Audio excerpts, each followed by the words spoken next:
In a new age world filled with delusions and wish fulfillment by morons in need of attention, renowned experiencers of high strangeness and podcasters Jeffrey Ritzmann and Jeremy Vaeni received invitations to a tropical paradise getaway called Paratopia. Little did they know, it was the same type of new age spiritual retreat they've been avoiding all their lives.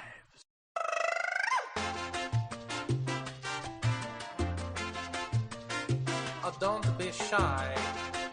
Visualize your higher self trapped on a battlefield for eternity.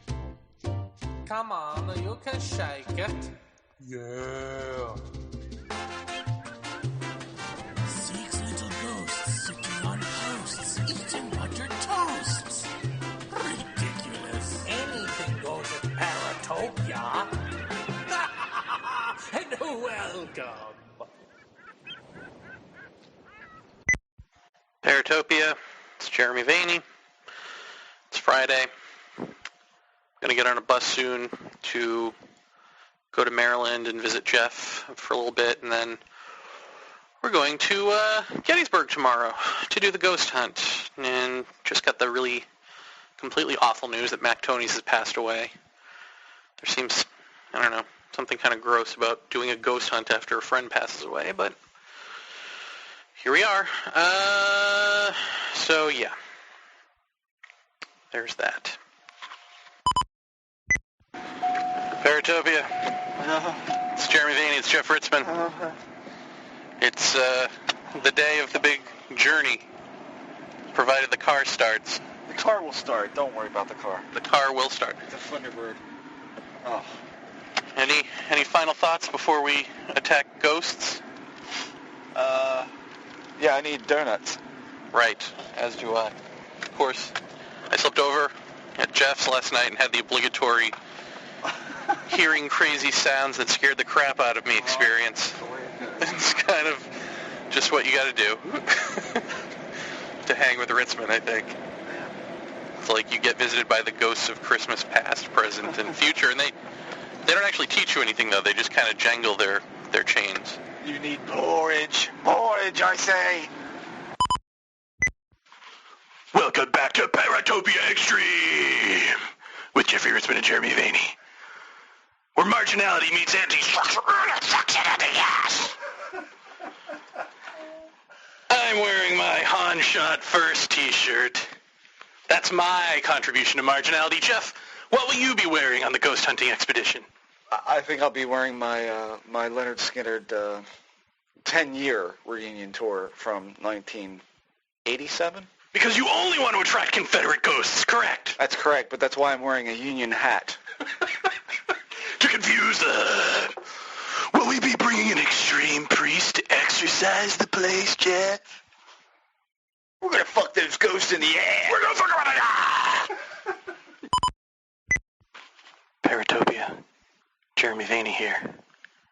I'm watching Lisa Ritzmann in her natural habitat. Putting on her face, as my mom might say. If she said such things, she doesn't. But I've heard other mothers say it, and I've pined after them. Oh, how I wish I had a family. Okay, not the point. Lisa! Yeah. What do you expect to find on this ghost hunting expedition? Ghosts? Yes, absolutely. You know, I don't know, is it weird that you have to go elsewhere to look for ghosts? Yes. Absolutely. These people just can't get enough. Jeff Ritzmann doing something unheard of in a paranormal show. He's actually bringing a change of wardrobe, just in case the Leonard Skinner concert shirt isn't marginal enough to attract ghosts. Right. He's bringing the Kramer portrait. You remember the episode of Seinfeld where Kramer had a portrait of himself? Well, Jeff's got that on his shirt. And not a moment too soon, because Seinfeld was canceled, what, like 8 years ago? It wasn't canceled. It wasn't canceled. They ended the show, Larry. Have you watched my show? Number one show on TV. Do you know what's going on here? Oh yeah, we're gonna CNN? we're gonna be attracting some spirits, all right. If not in the Civil War neck of the woods, then the bar. We'll go for the local alcoholic spirits. Vaeni out. Paratopia, Jeremy Vaeni here. We're at the Gettysburg Museum where we're supposed to meet Violet Rage, but apparently she thought meeting someone at the museum meant go into the museum where there's no cell phone signal and then leave right after when we can't get her on the phone because there's no cell phone signal. So I guess she's going to meet us at the haunted location later this evening. So I guess we'll just take a tour of the museum, eh? Lots of war, lots of death, lots of glorification of stuff. I'm sure it means more than that. Just not to me. I don't know. Fading out. Paratopia. We've made it. We're setting up. We're setting up shop. Mark Nesbitt just gave us the grand tour. We didn't tape any of that because that would have made for a better show. So who do we have here on the trip? We have Lisa Andrews, better known as Violet Rage over at Erie Radio and the artist formerly known as Noosphere podcast. We have young Cody Ritzmann, Jeff Ritzmann's son. We have young Lisa Ritzmann, wife of Jeff Ritzmann. Jeff Ritzmann, the elder. And Jason, whose last name I don't know. Moorhouse, who you remember from the last, Ghost of Gettysburg episode of Paratopia, right? So we're setting up shop, and by that I mean sitting around watching Jeff set up shop. And then we're going to go to a battlefield, and then we're going to come back. I'm probably going to get possessed. I will stand in a corner backwards, and everyone will be like, Jer, are you okay? And I'll be like, yes, come closer. And then I will start hacking people to death. And then by 3 a.m., Nesbitt will come in and see my handiwork. That sounds about right. Paratopia. We're at Triangle Field. I'm whispering because I don't want to scare the ghosts. Is that ironic? That's ironic, isn't it? So this is the place where that dude got that shot of all the ghosts going back and forth in the trees. The footage. Yeah. What is it called? The footage. Oh, the footage, says Jeff. The footage. He's not afraid to speak loud. Right. What are you whispering for? We see no Confederate soldiers. We see no Union soldiers. There's just Jeff in a Leonard Skinner shirt and a Union hat. Not wearing a Union hat. Oh, that's right. He's got his Indiana Jones hat on now. Right. Never mind. Paratopia. I think there are tourists to my right who are yelling for the ghosts to come out of the woods. I don't know what's scarier. Lisa Andrews, are you seeing ghosts? No. You think we're gonna? It sounded like we have a good chance. From Nesbitt's. Cloudy with a chance of ghosts. That's the forecast for tonight. Cody Ritzmann, son of Jeff Ritzmann. How long after his book can we expect your book? Never. Are you going to sell them out and say, none of it ever happened, or are you going to further it and be like, yes, and more? Whatever he wants me to do. Depends if he haunts me in the afterlife. Depends if he wants to haunt me or not. There you have it, folks. Cody in a truly Shakespearean story, waiting for his dad to haunt him in the afterlife. Where are they going? I don't know. Jeff and wife Lisa have disappeared into the woods for no known reason. We don't even see the glow of their cameras anymore. I, being from New York City, didn't bring a flashlight. I didn't bring boots. I don't even know how to twiddle sticks together and make fire. So if anything bad happens out here, they better not be looking to me for anything other than getting on this microphone and narrating and making a joke out of everyone's death. Because that's all I've got. This is all Texas Brigade that came up through here. Okay. They came up through the woods, chased the Union troops through Devil's Den. Careful. He is. If you go through these woods, the wheat field's on the other side. Are you going all the way through? I don't think you want to. I don't think I'm going over there. What's over there? Large dead wood. Black Widows? Is that what you said? All right. Let's turn around. All right. Black Widows live there. They live in... Not allowed. All right? Yeah. Okay. You guys get anything down here? We can do EVP right here. Right here. Okay, right here's fine. Right here's good. Does anybody want to ask the Eric some questions? Why are you still here? Wrong answer. Jason, tell us what this place is. We're at location number 2. What are we doing here? This is Spangler Spring. This is where me, Jeff, Lisa, have had a lot of activity. This is where Jeff got a really good picture of something over there by the spring. The spring was used by Confederate and Union soldiers during the battle. So, really active area that not a lot of people know about. Cool. But wasn't there snipers that would pick off the Union soldiers coming to fill canteens? Is that the deal? Yeah, that pretty much worked for both sides. Yeah.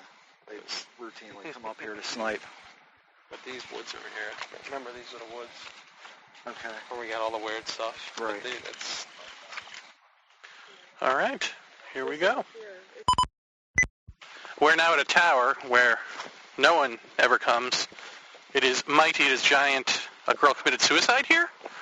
So there should be something. Something that doesn't want to talk to us and will probably push us. Nothing like going up the stairs of a tower in the middle of the night, in the dark. So very dead. Jeff pussying out at the first tier of stairs. Come on, Jeff. Why? You have a fear of heights? Yes, I do. Thank you. I'm sorry.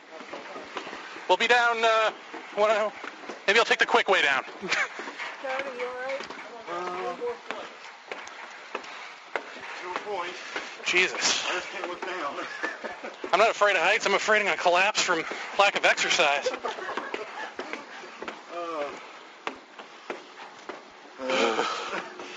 Oh, I'm taking the easy way down. I see why this girl jumped. Oh. Oh, that's so cute. Paratopia, we made it to the top of the tower. I don't even care if we get an EVP or something up here. Just glad we made it to the top of the tower. Oh. And when I say tower, I mean a tower.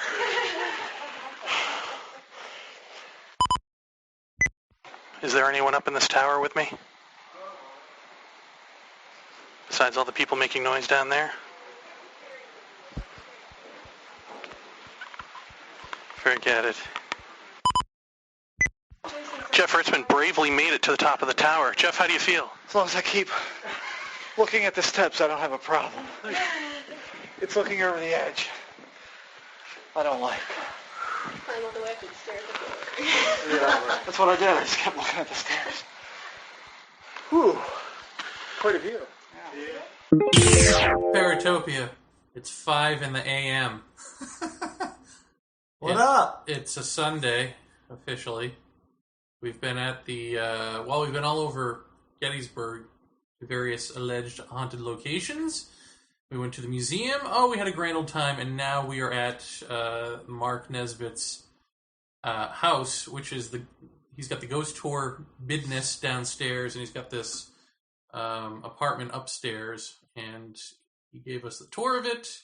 He gave us the history of it. He gave us the identities of some of the ghosties who have been spotted here. And we've been here all frickin' night long. Jeff? Haunted? Ghosts? Anything? Yeah, I think there's something. You know, it's really hard. We were downstairs. There's to give you a layout of the place, you come into the front end of this place, and there's an entrance. If you're facing the building, the entrance is on your left. You come in the door, and it's a little foyer there, and off to your right is like the counter where you book your tour, and then there's, I guess, like shirts and hats stuff, like a gift shop, square room. And then you go back behind that, there's a room called the Green Room, which is where they said that they've seen this Confederate soldier, which I think they ID'd as Hank. Hank, you here? Then back Hank? behind that is the oldest part of the house, which is the entire width of the house, which was a carriage trimming shop owned by Mr. Hecht. And then upstairs, you've got a bathroom at the top of the steps. You've got an office to the right. You come into a bedroom, then to a kitchen, then to the back room, which is the top of the trim shop. So I know we got some weirdness in that very back room on the first floor that Jason and Lisa got, and we've already listened to that EVP, and there's definitely sounds like children laughing, playing, which is what they heard. We know that's our friends upstairs. Could you make some noise for us?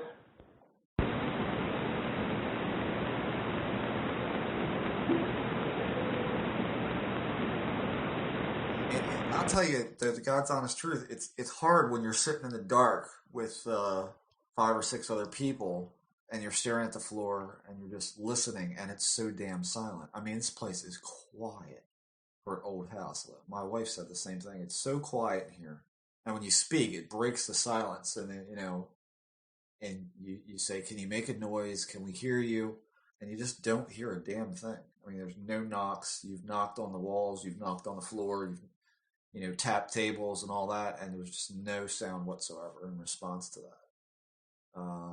Well, and on the other hand, when I was in that back room that you're talking about on the first floor, at about 3 a.m., I heard what sounded like church bells coming from outside the window. Now, there wouldn't be church bells going off at 3 a.m., but because it's so quiet, and because I'm expecting something and whatever, I mean, it's 3 a.m., it's dead quiet, my senses are amplified. Could I be hearing a wind chime off in the distance somewhere that, to me, sounds like church bells? I don't know. You just don't know these things. I mean, now, we've got that on video. Hopefully the audio of it will come out. We haven't listened to or watched any of the video stuff and most of the EVP stuff that we've done up to this point. So we've just got our own senses to go on for now. Yeah, with the exception of that one EVP of the children, we did listen to that. Yeah, we got to amplify and clean that up a little bit, but it's most definitely there. Now I had when I went down into Hank's room down there, the green room. Yeah. I sat in there alone. I had what is it called again? The theremin. The theremin. I always want to say Theraflu, but we had a theremin in there. And so I sat in there, I let my little meditation energy do its thing. And at one point, and so I asked him, or whatever's in the room, if there's anything there, will it please step up to the mic, so to speak. Right. And pretty much, on command, you would see in this video of this meditation energy sort of raising my hand. It's like my hand raises and all of a sudden you hear the things start to kick in. And I actually thought Jeff was maybe outside knocking on the window. I thought that's what that noise was, but it was actually the theremin slowly, like something creeping up to it. And then suddenly, wah, just a loud noise. And it didn't stop. And I felt a whole lot of weirdness down there. I felt emotions, and I felt like there was a thickness in the room that was sort of surrounding me and all that. But these are also things that I just naturally feel with this meditation energy. So I don't even know if I did that. Well, see, I don't. or what? Well, when we first got here, you, Lisa, and Jason went to get pizzas, right? Mm-hmm. And Lisa and I came up, my wife Lisa and I came up and set our gear in and started planting. Now, if you hear my son snoring in the background, he was asleep in the bedroom, lightweight. And then Mr. Mark came up and said, he was going, and he locked up downstairs and he left, and here we are alone in this house, and we went downstairs. My wife and I went into that green room, and it was the weirdest crap ever because it was literally the block of it is the room. Outside of that room, outside of that door frame, it felt like just like where we are now. It felt reasonably cool and light. You walk into this room, and you're instantly confronted with this heavy feeling like every bit of you is being buffeted by something. And it's like a chest pressure, like you can't quite breathe right, and I was like, I'm not saying a word. Mm-hmm. And I took you down there, and you said the same thing. It feels heavy, thick, like the air is thick. It feels hard to breathe. You got a pressure in your chest. And what the hell is that? I mean... Yeah, and we felt that, some of that up in this other room on the upstairs floor that's supposed to be really haunted, one of those really haunted rooms. Mm-hmm. And when we first came in, we first had the theremin in there, and you guys had all gone downstairs, and it was just Lisa, Andrews, and I up here, and we were in the kitchen. The theremin is in the other room. Right. and that thing went off. So we set up a theremin, and it's just going off all of a sudden. That would be that sci-fi thing, that instrument that goes ring, makes all kinds of crazy noises, and it's got an electromagnetic field around an antenna. It's just gone off. Has that ever happened before? You see where it is? Yeah. When we were in here. Yeah, but we were in the kitchen. It was out to about here. Right. All right, just wait and see what it does here. But we were in the kitchen. And The theremin might be the greatest thing we've ever done.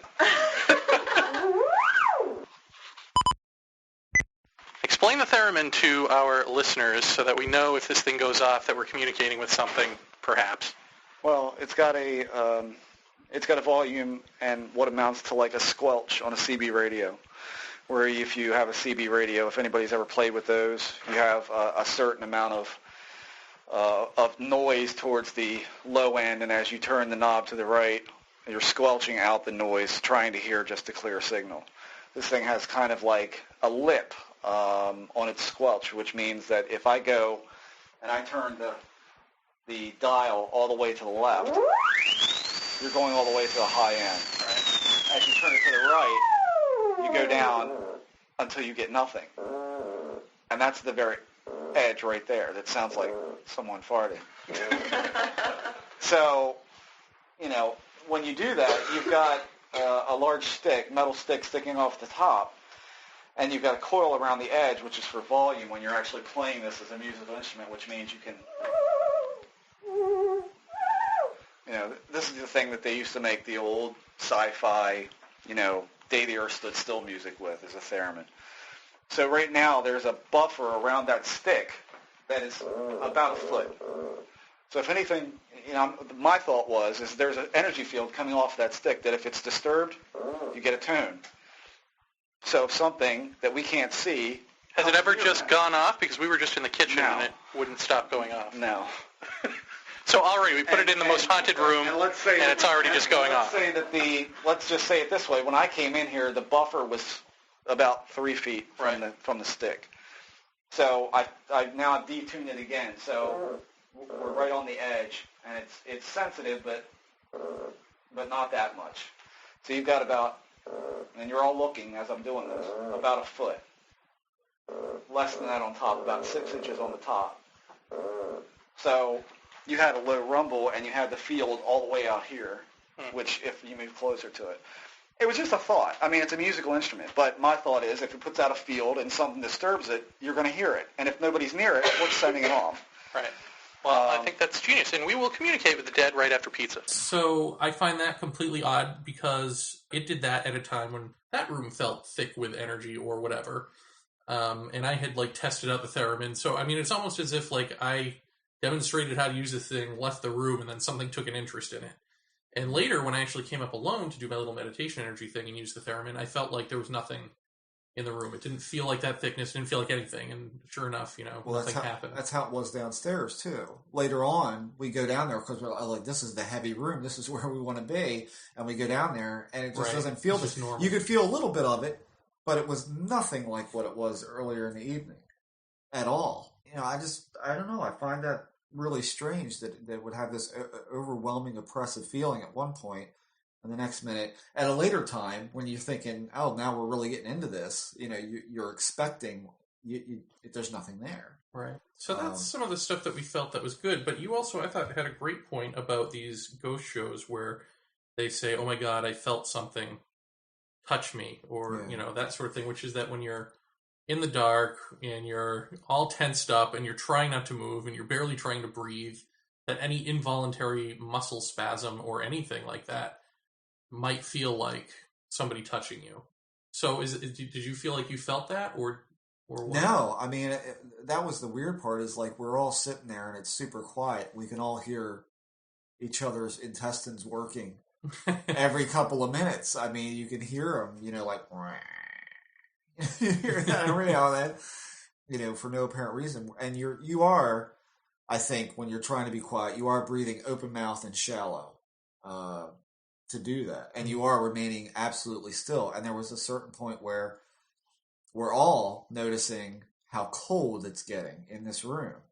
And we ran baseline temperatures with the thermometer down there, which were anywhere between 68 and 72 degrees, all over the house.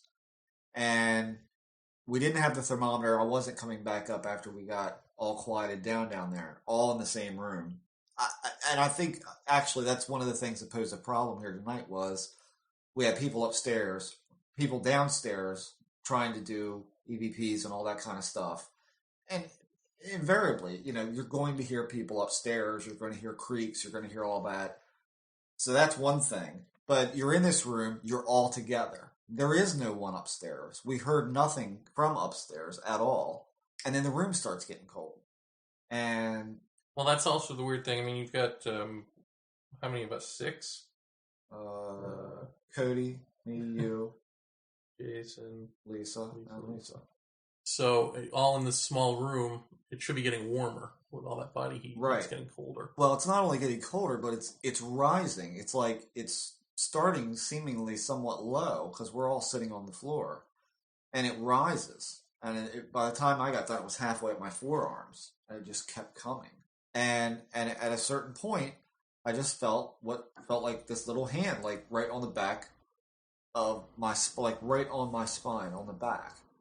And I straightened up thinking, I don't know what that is. That's my back. I'm spasming because I'm trying to stay still. And I began to move, and it didn't go away. But it moved a slight bit to my left and got really cold. And at that point, my heart started racing because I'm like, what is that? And it left after a couple of seconds after that. Mm-hmm. But it actually felt like something touching me. But I was also sitting there and felt something that felt like this.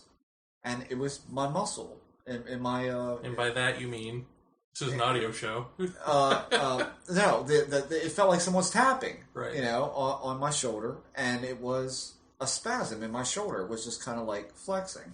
Maybe that's what a lot of people feel is when they say I've been touched. Maybe that is what a lot of people feel because you are kind of in this state of, just sitting quietly and calm at the same time. It's very calm, but I gotta say, twice I had olfactory senses going that I'm not familiar with. That hasn't really happened to me. Once was when I was downstairs, letting the meditation energy go, I smelled at some point male cologne, which was not in the room at all prior to that. No, in fact, it smells kind of musty down there. Yeah. And earlier in the night, especially back in the trimmer area, it almost smelled like a burning back in there. Yeah, it smelled like candles. Go in there burning. Now. That's not there at really? all. Well, that's strange. Yeah, there's so I smelled this cologne, and then I smelled leather, and then it went back to the normal room smell. When we were out on in one of the fields, like the last field we were in, I let this meditation energy go a little bit, and it sort of like brought me over to the specific set of trees for whatever reason. I don't know, I didn't see anything, but at one point, started sort of slapping my chest, and then had this sensation of heat and smelled like a burning smell. It was like matches, and then maybe gunpowder or something. Because it wasn't quite matches, and I couldn't quite place it. Mm-hmm. So maybe it was like a sulfury smell or something. But I thought, well, maybe that's gunpowder. Here we are in the fields of battle. So. Yeah. Well, that was at Spangler Spring. That was where that was, and that's a weird spot. But you were out there a while. I mean, a while. Oh yeah. Yeah, because I didn't even know where the hell you were. And then Cody says, is that black shape down there? Is that Jeremy? And I was like, I hope. You know what a lot of what I was doing out there was? Walking backwards. The hell is that? I don't know. I was walking backwards. I was walking backwards in a circle. I'm like, what would that be? What would that be for? I don't know, but you were way out there. I mean, you were up against that tree line, and that is not a short... I mean, you look at it in the daytime when we get out of here. That's not a short distance. I mean, you were way out there. I mean, you were no bigger than a couple of inches at the outstretched arm, So, I mean, yeah, I got a little concerned out there with you being out there. Nothing at Devil's Den, where all the big rocks were. No, I didn't let that energy go or anything. So I You didn't feel nothing there. anything, No, I didn't get any feelings from it.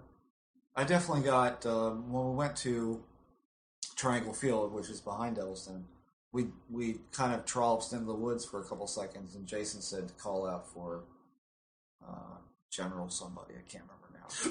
And I did, and when I did, I didn't get anything, and then I said, I have a message for General so-and-so, and then I did hear what sounded like somebody coming up through the woods, but it was very light in comparison to the brush that would be there if somebody were running up. It would be a lot of noise. This just sounded like shit, shit, shit, shit. And it almost felt like there was somebody standing there like, what? What do you got? You know, and it was a weird feeling. I don't know that we got any EVPs out there because we haven't gone through them yet. I know that Texas guys were out in those woods. So I said, anybody from Texas? And driving around in the car, following Jason to the next spot, could have sworn that when I first asked that, given 3 or 4 seconds after I asked the question, you hear, me. But since putting it on the computer, and I did try to hear it, I don't hear it at all. But Cody, Lisa, we all heard it in the car. Same story with the house. I mean, it's the same type of thing as what happened at the house. We heard these things that night recording them. And then the next day, nothing. Static. But you're sure that's not something like getting lost in translation? Like if we were to listen to it on the little recorder, would we hear it and then I don't put it know. on the computer? I don't know. We'll have to test that out. Yeah, but that was interesting to do. I mean, I'd be curious. And let's preface all this by saying that it rained like hell today. And the wind tonight has been blowing pretty good a couple of times that I could hear. But it's pretty easy to determine what's outside and what's inside. We've heard cars go by. We've heard people laughing out on the sidewalk when the bar's closed. But come 3 o'clock is when Lisa Andrews and Jason were downstairs in that green room and heard what sounded like kids back in the carriage trimming room, which is the oldest part of the house. And they heard it for, I think they said like 15 seconds. Yeah, there are no kids out here giggling No. or anything. And also, Nesbitt's house is surrounded by a fence, and so Yeah, they'd locked have to be fence. they'd have to be right up by the window to hear kids giggling, I would think. Absolutely. I mean, that's ridiculous. So I mean, But you add it together. It's like in the back room we hear kids giggling when we all decide to sit down in what was supposedly Henry's room? Is that it? Hank's room. Hank's room. The feeling is kids. The feeling we got was being surrounded by kids and Yeah. being tapped on the back by a small hand. Yes. And even your son Cody said that he felt children. Did he say he saw them too? No, he just said he said it felt like somebody put their hand on his back, and that's exactly what it is. And you're talking about Mr. Uber skeptic in there. I mean, snoring on the bed, who couldn't give a crap less about ghosts, really. And even when I was in there alone, I won't say I felt kids, but I will say that it felt like a massive presence of multi-presence. You know, it was like many. Almost like being not necessarily judged, but being sort of sized up. It was curious. It was sized up in a curious way. It just felt that I didn't see anything. I don't have anything to go on except to tell you what I felt about the nothing around me. Right? Yeah. But it definitely wasn't. I mean, the point is, it wasn't specifically like, yes, there's this guy named Hank here. Right. And so that's at least consistent throughout the night from all of us down there. No, and the other thing, and not only consistent, but obviously completely different from what Mark Nesbitt has told us, and so I find that intriguing. Well, he said because we're not like stuck in the loop of like we're going to see what Mark Nesbitt told us we're going to see. No, absolutely not. I mean, he said children in the house. Mm-hmm. He said that's a definite. I thought he said up here though. Well, he said the steps. They've seen the little boy. I think he said.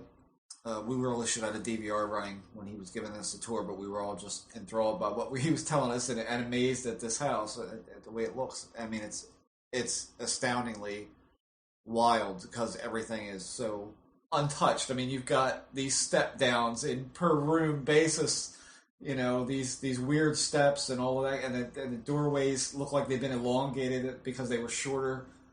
I mean, it's a neat house, and we're walking through this, and he's telling us about who's seen what where, and the kids were seen. I think he said downstairs on the steps. There was somebody on the steps. He said definitely that was a hot spot. Definitely this back room was a hot spot where we've essentially made Control Central out of all night. Mm-hmm. We're in the kitchen right now with the mic up on the sink and the Mac up on the dishwasher. So very professional outfit. We've got going here. But I gotta say, the one thing that did kind of make me, well, to your point first, that what he said on a per room basis, I don't think we necessarily got.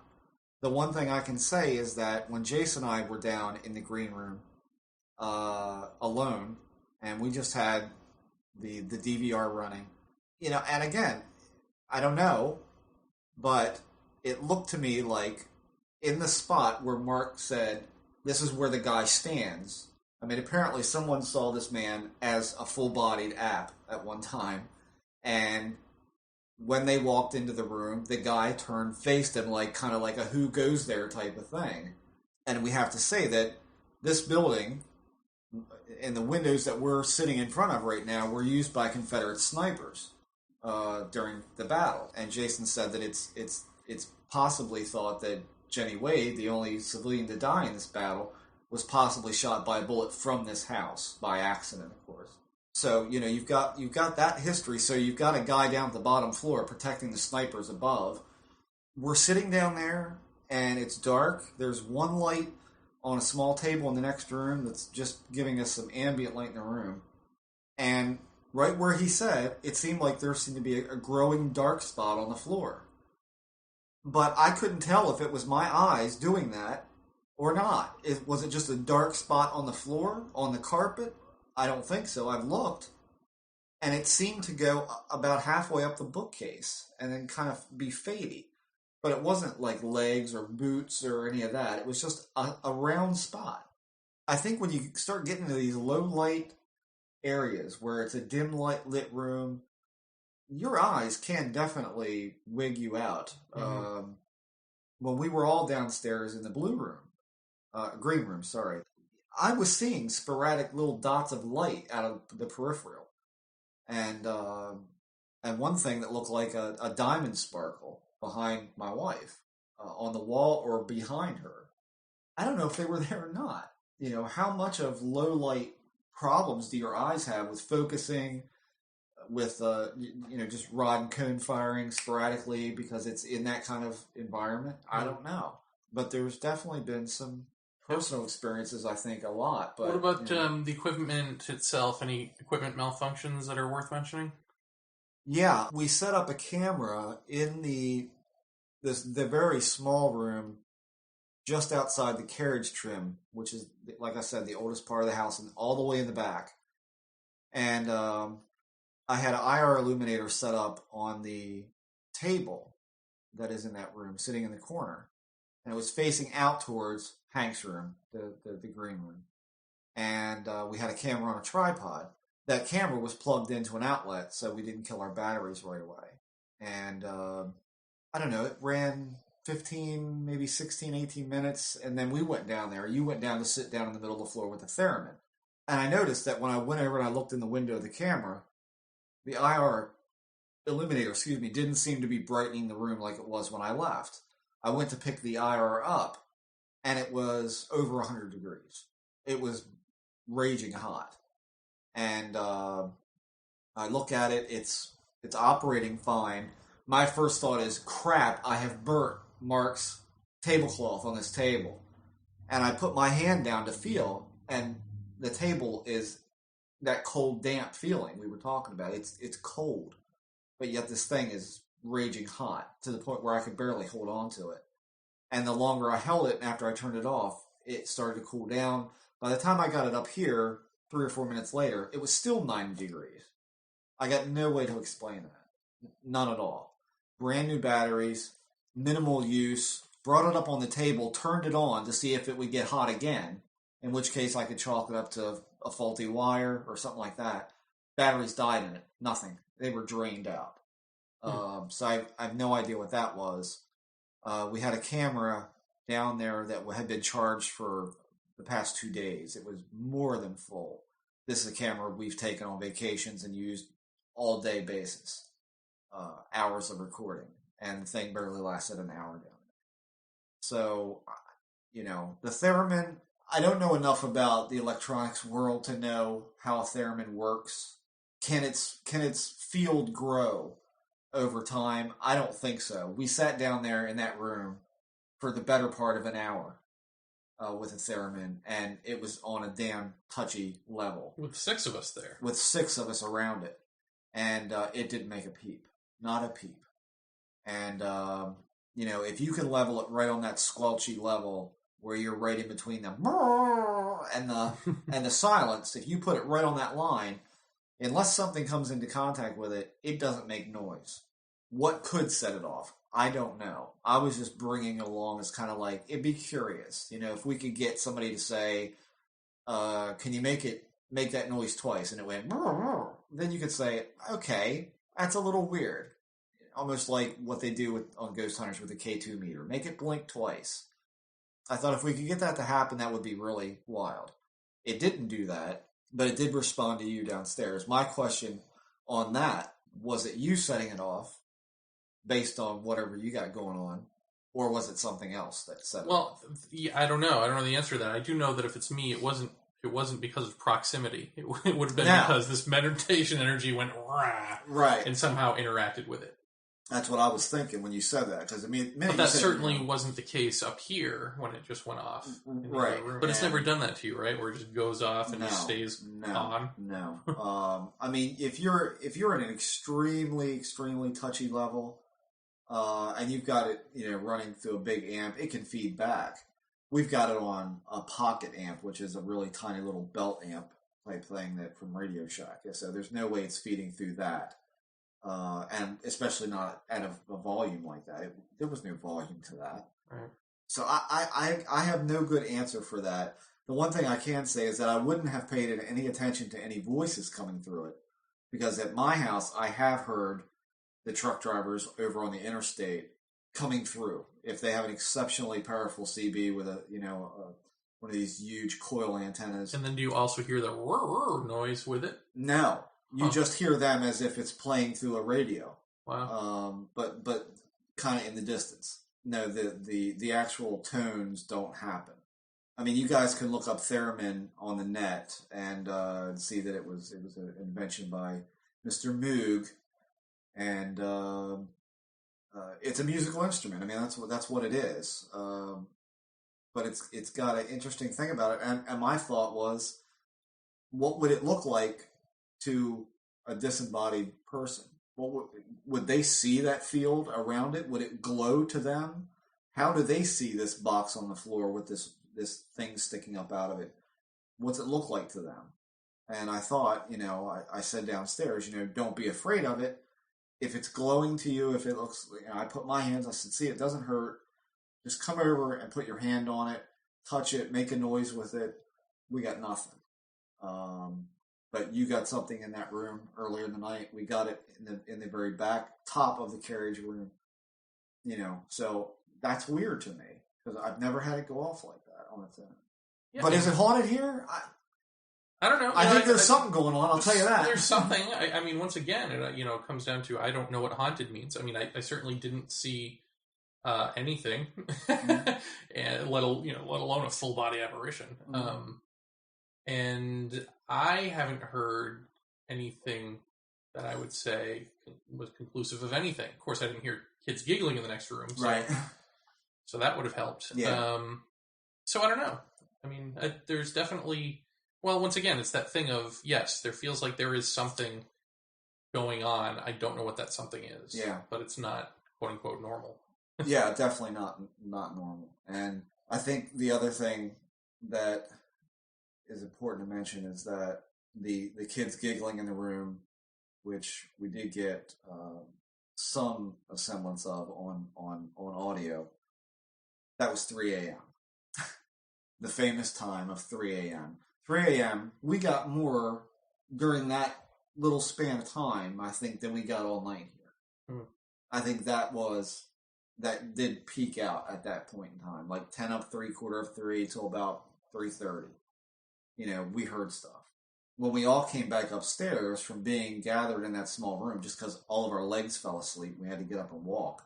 We brought the theremin back up, we brought the recorders and everything back up, and as you can probably hear, can we hear that, Paratopia? You hear that steady Darth Vader-like breathing? You hear that? That's my son. That's my baby boy in there, snoring like an old man. But I noticed that we've had a camera trained on the stairs all night, like Mark said. That's a hot area. I noticed coming up that the tape had ran out, so we went upstairs. I got a new tape. I put it in the camera. Went to go back down the stairs, and I immediately heard something in the store area in the front, which is where the stairs lead to, that damn sure wasn't normal. It sounded like we heard earlier. Jason and I heard like a scuffling on the carpet, not footsteps, just a brushing sound, which wasn't the trees blowing, because that's easy to tell, but it's that scuffing sound. We heard that a couple of times, like a rustling sound. And I heard that at the foot of the steps, and it almost sounded to me, in between some of that, like little kids whispering, it just put me in mind immediately of like, they're gone. What, are they upstairs? Are they gone? What are they doing? And it was really weird. And I ducked around the corner and I told Lisa, come here, and she came over, and we heard some knocks and some dings and bangs, and then we went down, and as we went down, the dings and bangs seemed to gravitate towards that back carriage area again. It seemed like when we moved in, it moved back. Mm-hmm. I thought that was like the coolest thing of the night, for me at least. I mean, that was pretty wild. But going down the steps, I caught this sliver, like a triangular piece of something that was white, that was near the edge of the door, and it moved. I saw it move. Now, there is a t-shirt hanging down there on a rack that is white.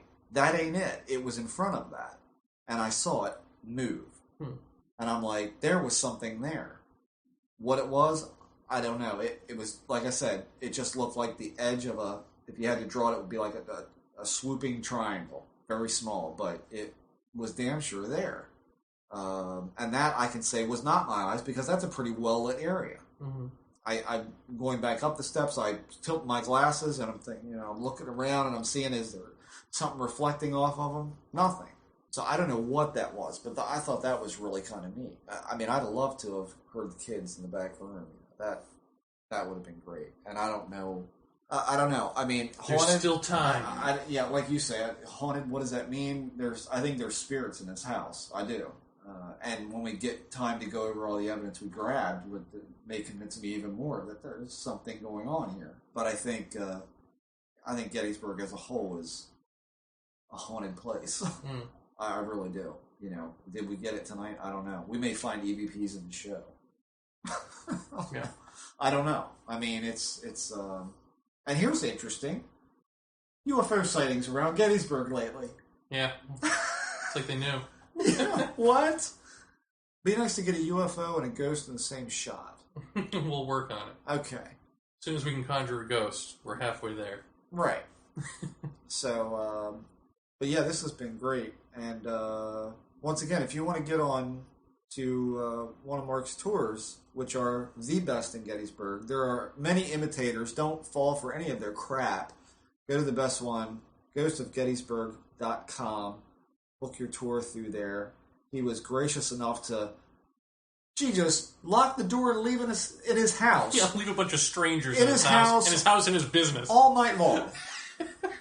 I mean, this guy is beyond the nicest man I've ever met in my life. I mean, he's been to my house one time.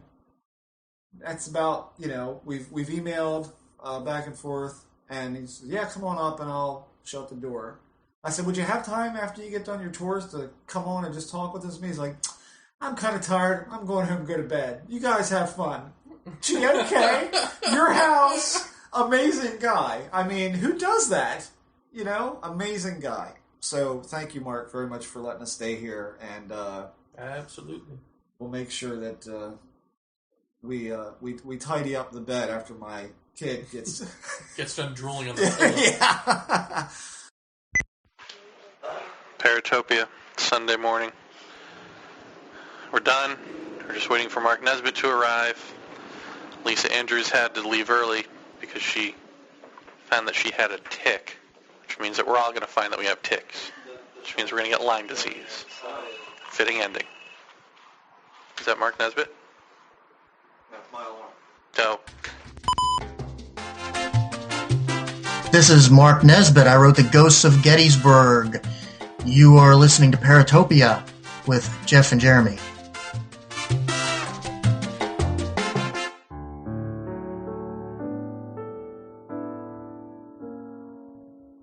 When I wish upon a star makes no difference who you are. Anything my heart desires comes to me. Hey everybody, it's me, Dr. Stephen Greer. And you know, for well over 2 decades now, you've been clamoring for the next big thing in alien-human communication. Well, put your clams away and clamor no more. It's here. Factory direct to your home, the 2010 Hello Kitty Quantumality Laser Torch is just what the professionals use. Professionals like me, Dr. Stephen Greer. The Hello Kitty Quantumality Laser Torch comes in a soft pink pleather sheath and features a super polymer thumb grip for ease of use and durability. This is not a flashlight, people. This is a high-tech precision illuminator that utilizes my new patent-pending quantumality-free energy particle wave conversion technology. That plus 2 double D batteries is all it takes to light up the night sky and call in the aliens. Hello Kitty and Dr. Stephen Greer. The future is now. Batteries sold separately. Call me.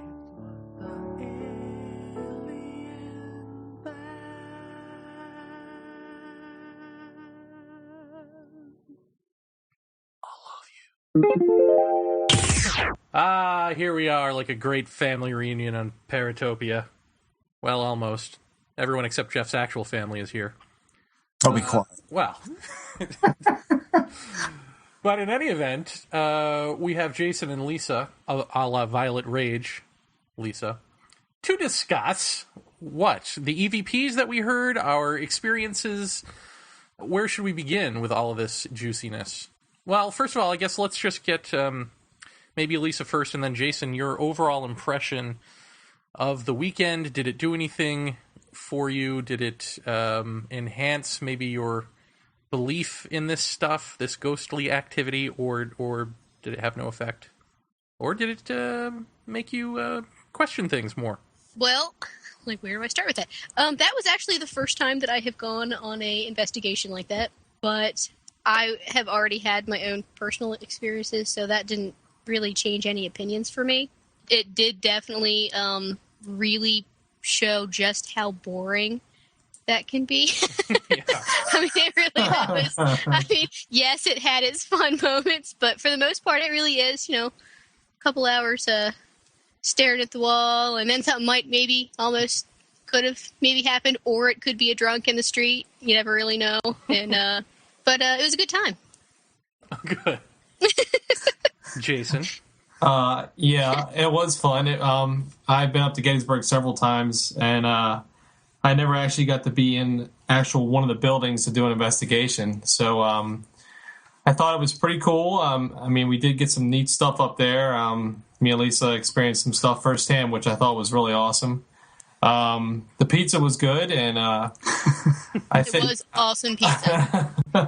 I think it was worth it just watching everybody about 4:30, 5 o'clock in the morning, everybody trying to fight, falling asleep. But I think overall it was a good investigation. Good for the first time out. We didn't fight, we lost. Let me ask you guys, did you feel, remember the first, the room upstairs that was sort of the living room that the woman supposedly haunted, and Mark Nesbitt was giving us the detailed history of that room, and Jeff and I felt something sort of pulling on us, and it felt weird. It felt like sort of a thickness or a high strangeness atmosphere. Did you feel any of that in that room? I was okay. I got none of that. Yeah. I slept very well, actually, when I fell asleep in that room. So. Well, yeah, later in the night, I didn't feel anything. In fact, when I went in there to sit alone, I didn't feel anything, and I knew I wouldn't get anything. But when we first went in there, I felt it. I really didn't get much in that room. I did get a little bit in the green room and a little bit in the back room on the first floor. But as for upstairs, really nothing, at least me personally. The that back room downstairs, I think, was the carriage house. I could have made that up. Yeah, the back room that you locked yourself in, Jeremy. That room, that room is kind of creepy. Yeah. Well, I think we should draw a map and we can put it up on the message board. People can go take a look at a rough lay of what the house looks like, and go from there. But that way you can refer to where we're talking about. But since you won't do that, let's just go on. I will do that. Shut up. Since that won't happen by Friday. Yeah, it will. It's now. What day is today? Wednesday? You're a jerk. Shut up. Anything in the fields? Did anyone get any feelings from the fields that we went out to prior to this? Nope. I was good. I had no problems while we were outdoors. Lisa got a new friend. Oh, that's yes. right. Yeah, how did that go? I got it. Well, he actually gave me lime, while we're being honest. Oh, no. Yeah. So, Lisa yes, got I a went tick. Lisa, the outdoors woman, got a tick. Well, I failed to do my tick inspection when we came back in, so that was my fault. So yes, but I should be clean now. I've done my 2 weeks of meds, so yes. God, I'm sorry to hear that. Exciting. Yeah, sorry about that. As you can hear, she's eager to go on the next venture with this bunch. Yes. Actually, yes, I would. Just it's time I'll do a tick check. It's partially my own fault for laughing so hard at Jeremy while we were outside. So I shouldn't have picked on him so much. And there we go. That's right. You were flustered picking on me. Maybe we need to write up some kind of waiver the next time before we go out. Right, yeah, exactly. Any diseases? We're not responsible for any diseases. So, okay, we just listened to the EVPs, right? We've all heard them. One is, well, what we're saying is kids in that room, right? Mm-hmm. One is something that Jeff took out in a field, I guess, a few weeks later? The next weekend, yeah. Oh, the next weekend? Okay, and then the next one was what? What was that third one? That is one. Sitting in the green room? Yeah, we did the whole sit down in the green room. I gotta say, the one thing that I think that I would do differently, I think there was a lot of people, number one. We had my wife, my son, myself, Jeremy, Jason, and Lisa. And the house is unusually quiet. For a very old home, it certainly doesn't settle all that much during the night. It's very, very silent in that house until you walk. And when you walk, there are noises galore. There's creaks and bangs and snaps and all that kind of thing.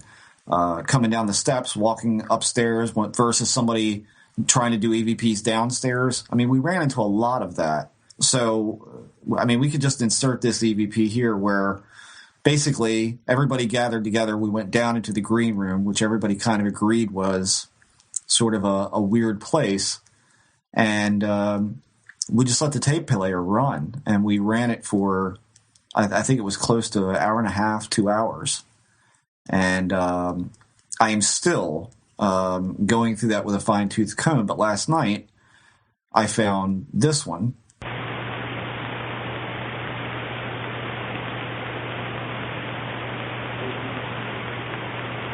Now, the thing I should say about this one is that you've got Jason and I were looking at it before we even went on. What do you got, 3 or 4 minutes of absolute stone silence? Right.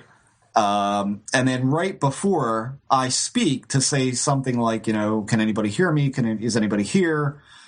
We get what you hear is that voice literally milliseconds before I start to talk. I can't really tell what it's saying. All I can tell is that it's definitely a voice. It's definitely not any of us.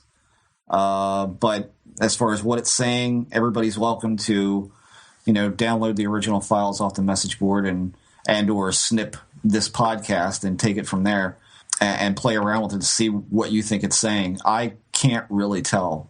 Nonetheless, out of silence, that popped out. And that was definitely audible just listening straight to, a loud recording of that night. I was basically just panning back and forth with the volume levels whenever someone would talk or sniff or cough or whatever. I just kind of cut it down when I was doing that. Every bit of air, I listened to at full volume, and that's how I heard it. So, and so far, out of that was heard about 30 minutes in. So again, you can play around with that, see what you can pick out, but it definitely isn't any of us. Okay, and before we get to the kids one, because I think that's sort of the big story of this night, let's get to the one that you got on your own the next weekend. You decided to go out where again? To Triangle Field? Yeah, we went to Triangle Field. Lisa, my son, and his girlfriend went up. We rode up on a Sunday. And usually, I got to say that even when we were all down there for the Nesbitt stayover, hell, we went out to Triangle Field and Spangler Spring, and there were still people walking around with recorders, with camcorders. Yeah. I mean, it's just, it's like it's infected with ghost hunters in the fields. And, that's all well and good, but it's hard to do any solitary work on your own. So I went down and told Lisa, I said, go ahead and walk up to the top of the hill. The kids were probably a quarter mile away from me, and I was literally at the back left corner of the field. There's a trail that goes, I'd say, midway through Triangle Field, and I walked it all the way left if you're going down into it. And, I just put the tape recorder on. I said, hi, my name is Jeff. Is there anybody here that can hear me? And I got a voice, and I got a voice that I literally could hear walking out of the field. When I put the recorder up to my ear and press play, I could hear it right on that. And then when I got it home, I saw that there was more being said after that initial that you hear. And I sent that to Redwood Jedi from our message board. He hears the first verbalization that you hear in there. He hears that as saying captain, but it's said more like captain, as in crunch. And then when I listened to it some more, and I did a little bit of equalization on it and a little bit of volume adjusting, I hear they're coming from the front.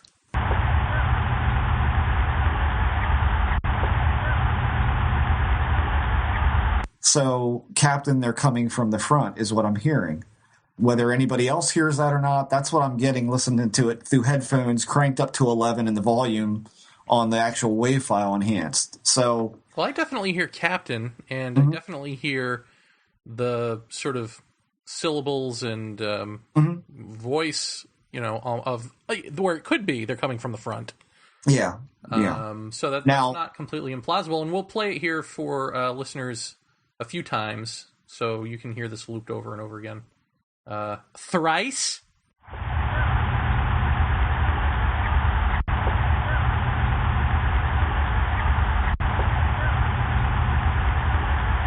The one thing you can definitely say is that EVPs are a little weird because there's definitely a voice here in these files. What it is, I have no idea. All I can tell you is that when I was out there, the only thing I heard were birds. There were no people at the top of the hill. It was getting towards dusk. I purposely wanted to be there as the sun was going down. And Jason's told me that essentially the reason no one was there is because everybody's rounding out their weekend and going home.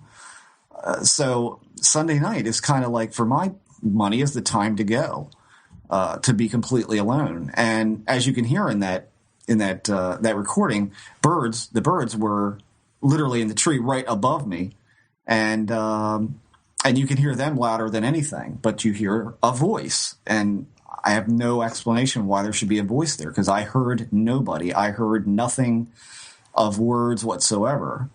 Nothing but birds and a little bit of grass moving. There's some tall grass that fills this whole field.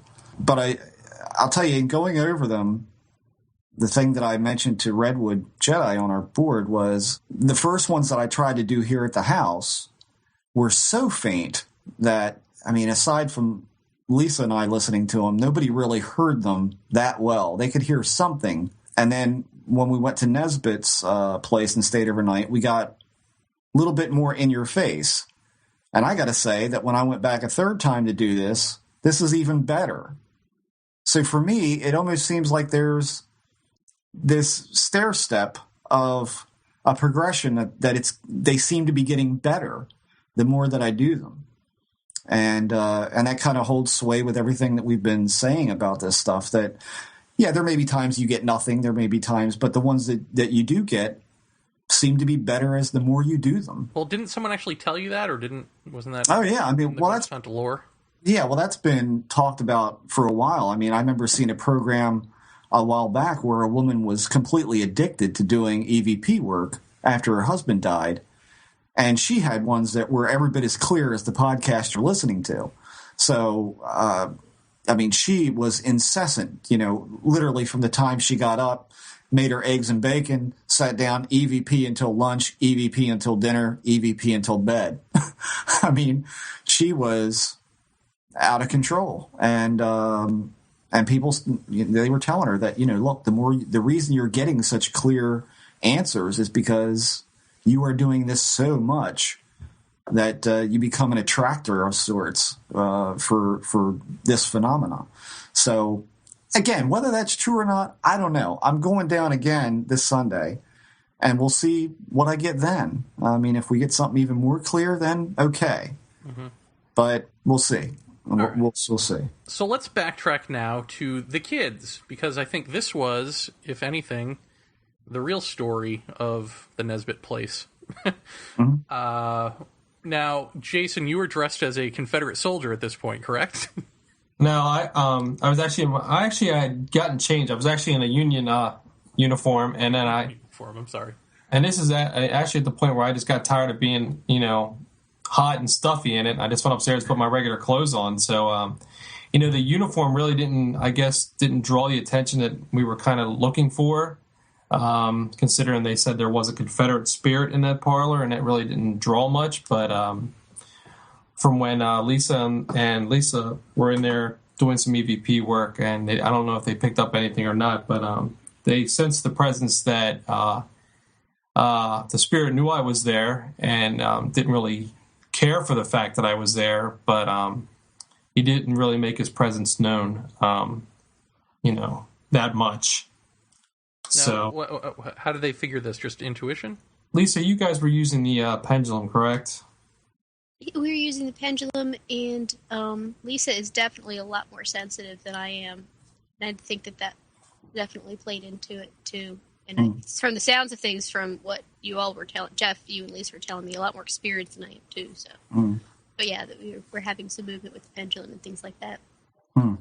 Well, I mean, I got to say that, albeit the wife may be somewhat good with a pendulum, 3, 2, 1. I gotta say, I mean, I don't know what that means. A pendulum. I mean, what are we talking about here? Are we talking about like some kind of?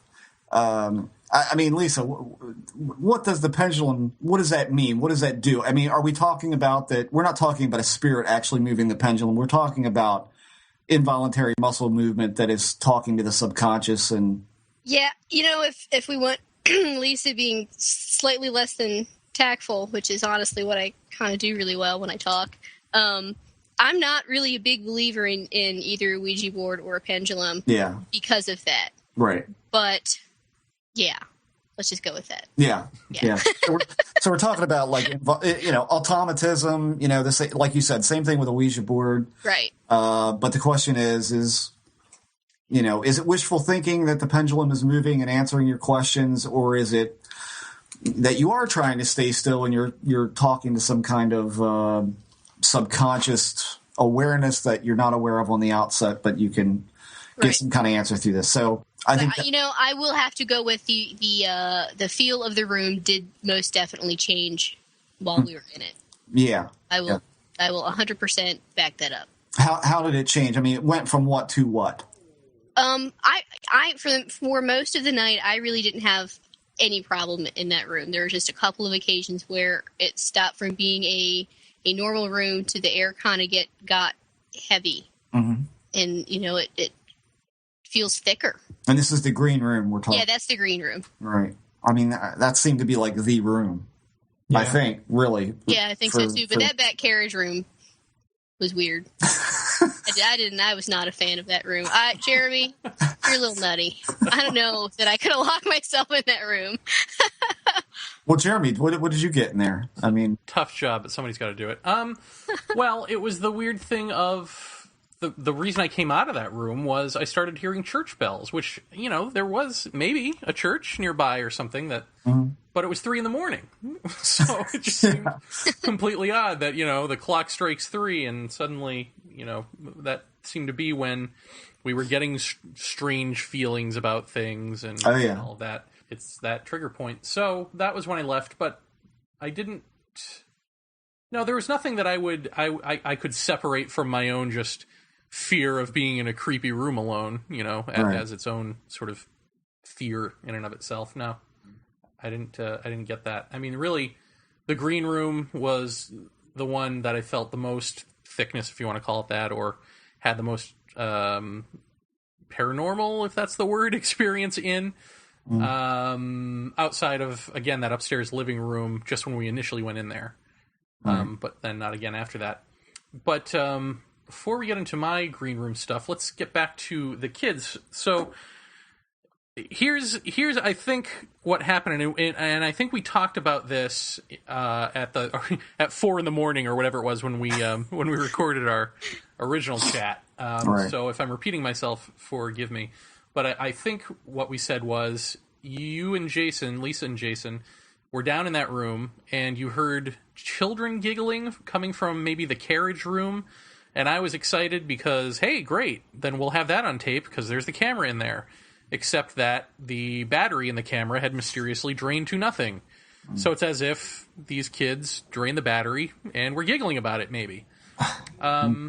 But then you did get the giggling or some sort of noise on your own voice recorder.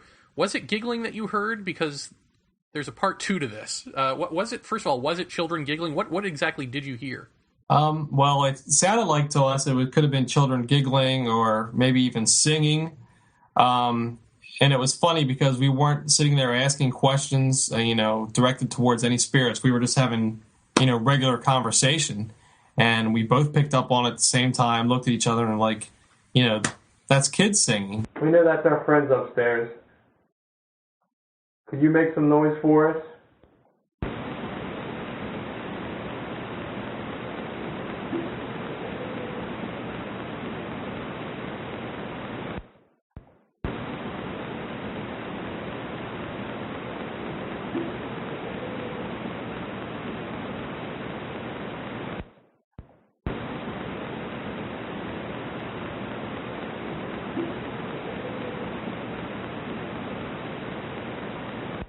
I remember standing up, looking outside to make sure there's no 3-year-old kids running around outside at 3 a.m. And sure enough, there were none. So at that point, it was just constant. It was a constant noise, like it just kept going on and on, even to the point where Jeff was coming down the stairs, and it still was there. And it was coming from the carriage room or from that area? That's where it sounded like it was coming from to me. And Lisa, you heard this as well? Lasted, I want to go for at least a good 20 seconds at least. I mean, it was a long enough time, like Jason said, for him to get up and start wandering around the room, and for us to hear Jeff start coming across the upstairs and down the stairs. I mean, were you scared, or what was your feeling about when you guys were hearing this? Not scared. I want to go with heavily questioning. Mm-hmm. I'll go with that. Yeah, it was definitely interesting, and to the point where you've been listening for stuff all night, and finally you're like wow, this isn't just like a 2-second blip. This is going on and on and on. And it was pretty cool. Right. And it wasn't moving. We had time to ask, is that moving or not? Because earlier in the night, much earlier in the night, there had been a couple of girls who were more than likely drunk, since it's a college town, running beside, like, further out from the house. But, that you could hear moving and was also a substantially different noise.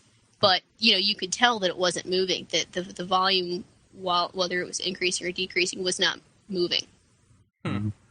In the course of reviewing, we canned the stairwell because, and again, I mean, this show is kind of impromptu, but, and getting everybody together, we just want to talk about what we heard. But at the very onset, Mark gave us a tour of the whole house, told us what had been seen and where. He did mention kids on the steps. He mentioned, if you've got some kind of a ball or something you could set at the top of the steps, maybe they'll roll it down the steps, maybe you'll hear them. People have seen them. The green room was associated with a Confederate soldier.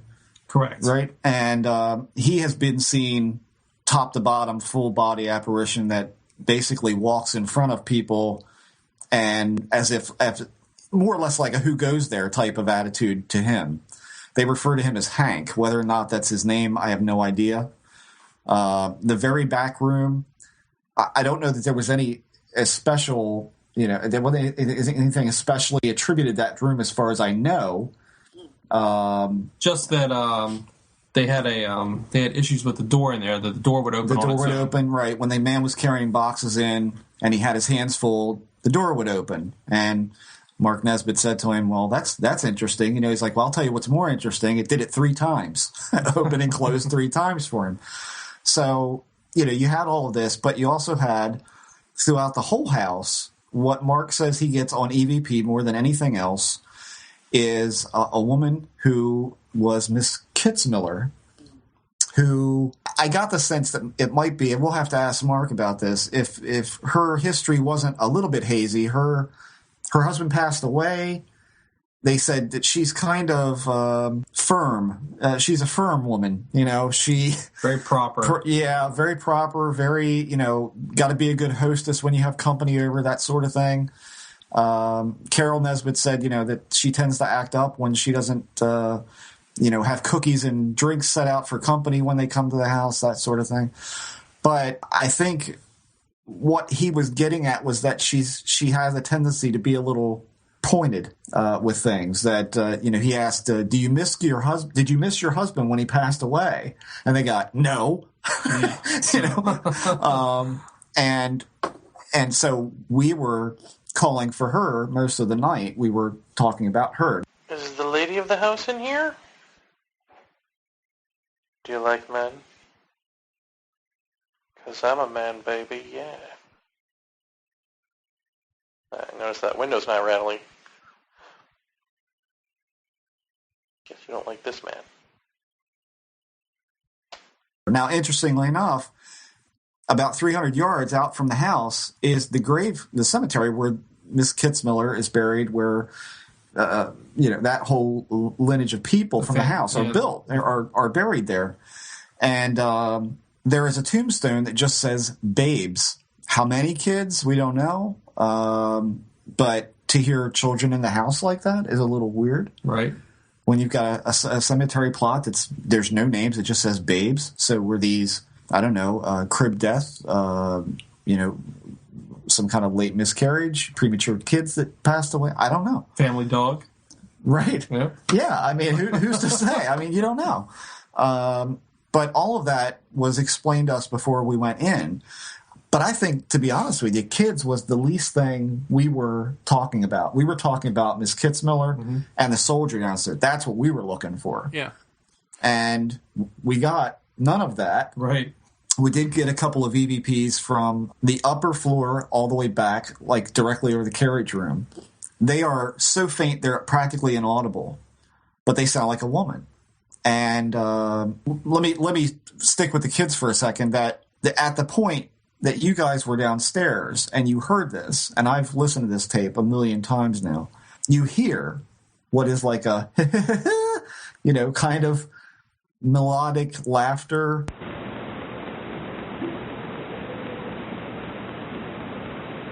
And it sounds like there's more than one. Mm-hmm. And at a certain point after that, you kind of whisper to Lisa, "Is that kids?" Yeah. And she's like, "That's what it sounds like." And then you hear creaking, and that's me coming down the stairs in perfect timing, I might add. So you hear that. Now, at the same time, I had a camera on the stairwell, which Mark said it'd be a good idea to put a camera here on the stairwell in case anything shows up on that, because we have had a lot of activity around this staircase. On that camera, we picked up the kids' laughter, hollering, whatever you want to call it, singing, and it's more than what we heard on the handheld recorder. Is There's it farther more away? In distance from where they think the noise was coming, yes. If it was coming from the carriage room, then it was further away than they were. I but mean, in terms of the two recordings, do they both sound like the same distance? Equidistant? Yes. Yeah. But I would say both of them sound distant. Now, the question I got for the two of you guys, Lisa and Jason, when you were hearing this, did it sound distant to you, or did it sound like there were kids in the back room? That's exactly how it sounded. It didn't sound like they were distant. It sounded like they were in that back room. I mean, that's how it sounded. I mean... Well, how is it possible that the recording in the stairwell, because it goes stairwell, room, kids' room. Right, yeah. Back. How is it possible that it's the same distance away as you guys who are, and what's that, 3 or 4 rooms away, and you guys are, 2 rooms away? Right. Okay, so now here's, before we get to the footsteps, because we're not done with these kids yet. Right. Pretty much the only photographic evidence we've gotten is a photo of a boy. Mm-hmm. And I don't know if you're willing to put this online by Friday, but I got to tell everybody, this is the best ghost photo I've ever seen. I mean, really? It is what it is. I have not seen a better looking, did you draw that? I mean, that's Casper. It's a little boy, or maybe a little girl. Maybe the facial features need to be a little more defined, but definitely it looked like a little boy to me. Sorry to break in with this quick little update, but when I said that it looked like a little boy, it was based on a photo that Jeff was holding up to his webcam on Skype. I didn't see it in any great detail that way. So when he did send me the actual photo, it actually looks like it could be a girl wearing some sort of suspenders or some type of dress. Maybe. Anyway, time back in. Well, I mean, and I'm not even sure who took that shot, because the camera got passed around a lot that night. I know that my wife had it some. I know that my son had it a couple of times too. But that was in the green room shooting towards the carriage room, which is separated by a wall that I think is probably later put in. I'm not sure that carriage, I think that whole back area, the 2 last rooms in the rear, were the whole carriage area of the house. They've got it separated, basically the back room being sort of like the workroom where the tour guides fix their candles, put their candles in their little, their lanterns that they carry when they do the tour. I mean, that is what it looks like. I mean, the one before it, too, is interesting in that there almost seems to be a figure running, like in profile. I haven't seen that photo yet. Well, yeah, I got to send you that. There's no head on it. The head seems either not there or blurred completely away. The feet are completely blurred away. I would say that the one that you're talking about that you say is really good, I would have chalked that up to possibly looking at the wall in a very dim lit room and taking it a step further and saying, am I just looking at the Rorschach effect here? Am I just trying to pick something out of the ridiculousness? The problem with that is that what appears to be part of an arm, which there is no hand attached to that I can see on it, is crossing over the door frame. And it is over the door frame. Now, my thing with this is 2 things. Is number one, like, everybody doesn't know what I do. Okay? So, I mean, consequently, I'm going to go over this thing with a fine-tooth comb in every way I know, before we put it out there, because I want to make sure that I'm not seeing something that's not there, or that there is some kind of explanation for it that I'm not thinking of. It certainly looks like what Jeremy says it looks like. However, again, he has no bottom half. It seems to be only the top. Well, when you say no bottom half, you mean what? He has no legs that I can see. But he has a torso. Yes. I thought he did have legs. I thought he just didn't have feet. No, I haven't found anything that looked like feet at all yet. No, that's right. And I haven't found anything that even remotely resemble legs in this either. I can definitely see what seems to be a light-colored head, a light-colored shirt, and then lines, definitive, parallel upward lines that look like they would be suspenders. And then across darkened area that seems to be the upper torso of what would be like overalls of some sort or something like that. And arms. And arms, yeah, that seemed to, and like I said, it would be this child's left arm seems to be encroaching over onto a darkened dark wood door frame. So the question for that is if it's something on the wall, you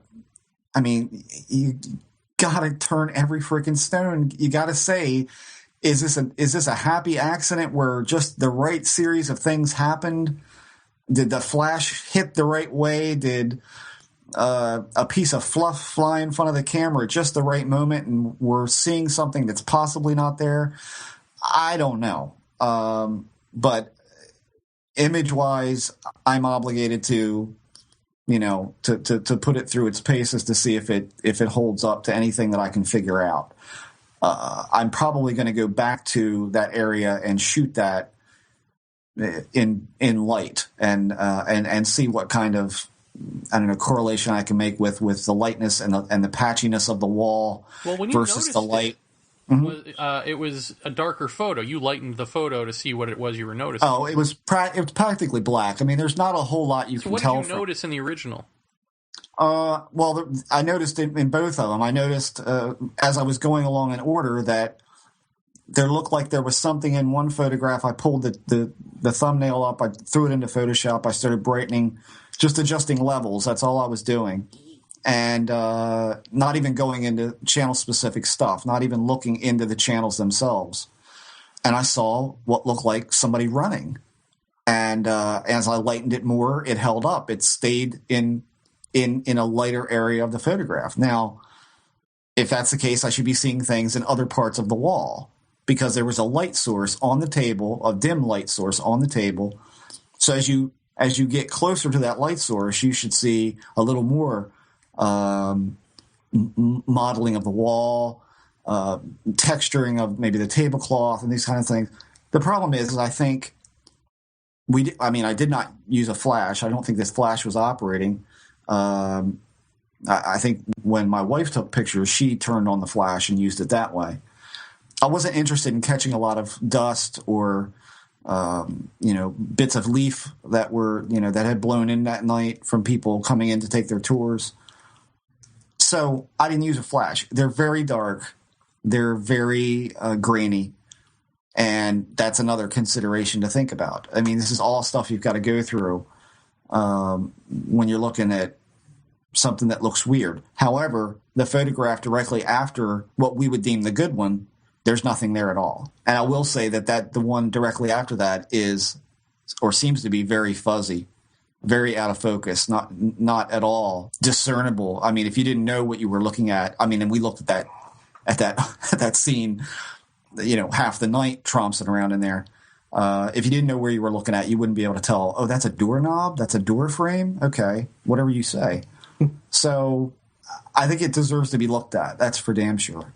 So, once I put it through it, I'll throw it out there, and anybody who can look at it and go, I think it's this or I think it's that, that's fine. But again, everybody knows what I do. So, the best I can tell you is that it's not fake. They were all shot right there with everybody there, and nobody was pulling any funny stuff. We didn't have a projector in there. There was no projector with a little boy on it, It's like, All right, so let's get to the footsteps. What are we talking about here? Well, I have to tell a story first. Go on. Jeremy and I were downstairs in the green room. I think it was after 3:00. and I think everybody at this. I know what this story is. I think everybody on this show at this point. Shut up. I think everybody on this show right now can attest to the fact that it was a damn interesting time. But come 3:00, the place breathed. I mean, it was weird in that place at 3:00. Not only can I say this, my camera battery died, 2 cameras ran out of film, and one of my DVRs went out. But earlier in the evening, Jeremy and I went down to the green room. He wanted to sit and meditate in that room alone. I set up an IR illuminator, which was sitting on the table, and I pointed it in the direction of the room, flipped the night vision on the high 8 cam, and let it roll. And when we came down, I mean, what was it, 20 minutes, half an hour later, Jeremy? Mm-hmm. I went to move the camera to put it kind of on him in that room, as opposed to the doorway where Mark had said, people see this soldier. I went to move the camera. I picked up the IR illuminator off the table, and that thing was in excess of 100 degrees. It was so hot that it was ridiculous. Now, I've never had it do this before, ever. And you know that because you had a laser thermometer. A digital thermometer. And, well, when I first picked it up, it was I had to drop it because I couldn't hold on to it. Now, my first reaction to that was, holy shit, I have burnt this tablecloth that Mark signs his books on. I'm going to get in huge trouble. It didn't do anything. In fact, the table where I picked it up from was cold. I mean, colder than the rest of the table. But the flashlight, or the IR flashlight itself, was hot. I don't have a good answer for that other than when I watch, number one, they were brand new batteries. I mean, brand new. I put them in minutes before taking it down there. And when we watch the tape, you see the entire room fill with black in a matter of 5 to 7 seconds. From being a brightly lit with IR illuminator capabilities in there, pointing and lighting up that whole room, it turns black. The interesting thing is it only goes black in that room. The door frame, the wall closest to the camera, everything's fine. You could immediately say your IR burned up, you had a poorly wired unit, and that's what happened. The problem is that when Jeremy and I go in there and I say, feel this, you can clearly see the IR is lighting up my face like nobody's business. And it is acting just like a normal flashlight would. So its capabilities were still full on. It was just hot as fire. And I don't have a good explanation for that. That's never happened with that unit, and I've owned it for 3 years now. I got no good answer for that. Later on, after 3 p.m., or 3 a.m. rather, Jeremy and I go down there. Now, admittedly, everyone at this point in the evening is getting a little woozy. The excitement seems to be dying down from, the activity that we got at 3. Jeremy's laying on the floor. I'm sitting there. We're talking to the air, as we say. And I said, if there's anybody in this room, can you make a noise for me? And I hear the strangest thing I've heard in this house ever. And it sounds like this.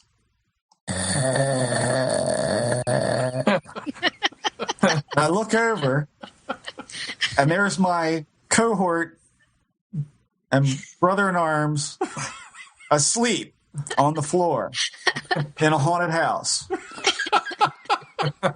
And I just said to myself, that's it. I've had enough. I want to go home. And I got up, and Jeremy opened his eyes for a second when he heard the creaking of the floorboards, and he goes, "Are you leaving?" And of course, in Vaeni, I'm really tired speak, that means, are you leaving me? And I said, I'm just going up to get some new batteries. I'll be right back. And I went upstairs. I went upstairs and sat down and left him to die. And I said, Hank, as I left the room, I said, Hank, if you're here, stick your foot in this kid's ass and get him moving. And Jeremy, actually, you came upstairs later on and said, not only you bastard, you left me to die, but you said that you heard something and felt something down there. Well, yeah, I heard it was shortly after you left, which didn't mean that I got up right away and fled in fear. Right. Probably should have, but yeah, it was just a loud thump, like somebody had walked on the floor. I mean, I could feel it reverberating on the floor, so it was like a loud, like, that sort of, not a creak, but like a thump, like a real thump, like somebody had jumped on the floorboards. Stomped, yeah. Yeah, stomped. But that was it. And that wasn't enough to get me up just yet. Right.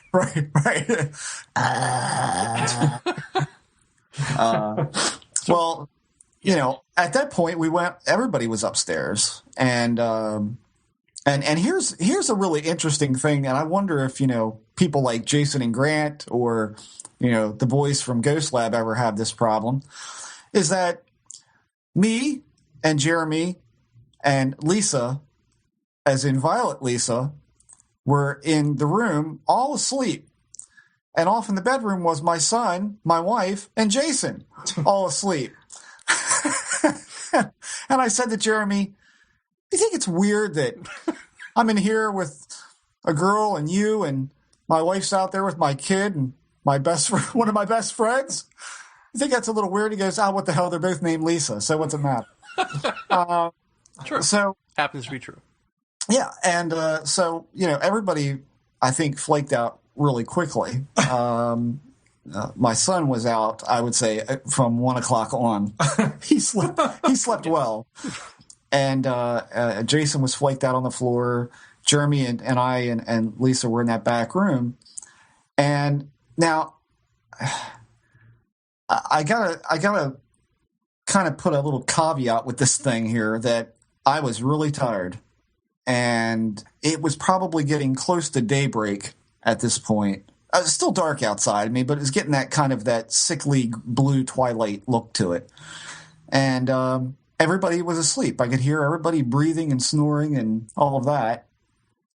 Jeremy got up and got on the floor out of the chair. I stayed in the chair with my hat down over my eyes. Now, this is in a room that's fairly small. How big would you say that back room is? I mean, maybe 15, 16 foot long by how wide?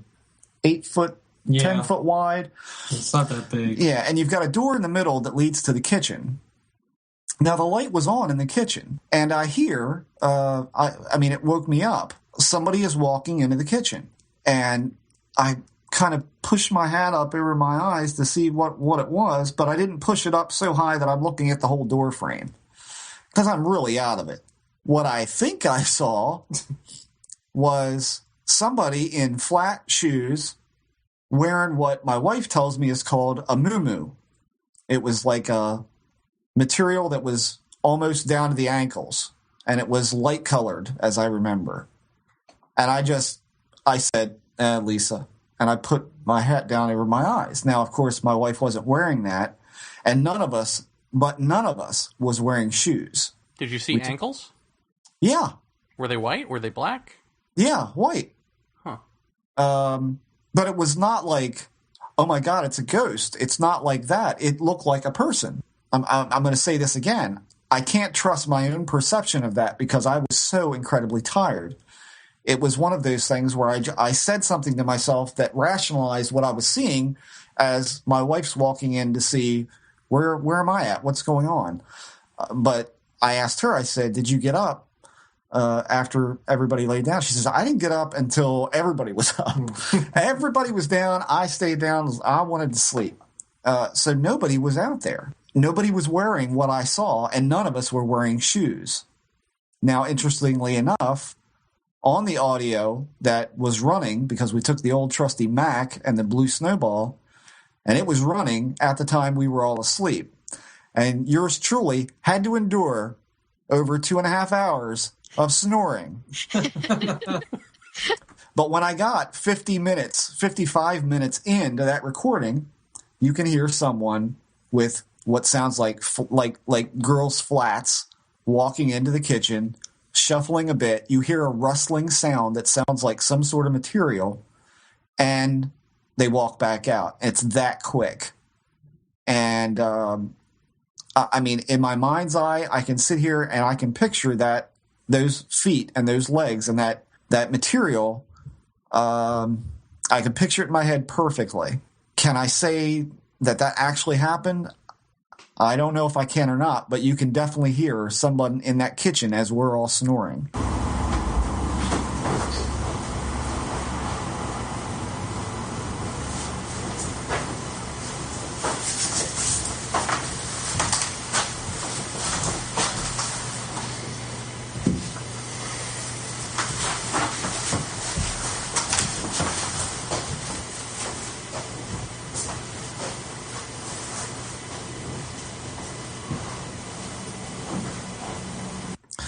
And we're back. Jeremy, wake up. Oh. Hey, you leave me?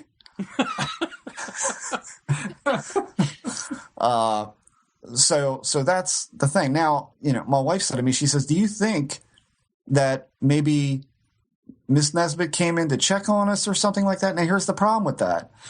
Every door in that place you would have heard open, especially the one in the kitchen. One of us would have woke up. I mean, the one in the kitchen, the door actually sticks. And, man, when you open that baby up, it was probably the cold and the heat from the day swelled that door up, and it was like a crack, when you'd open that door.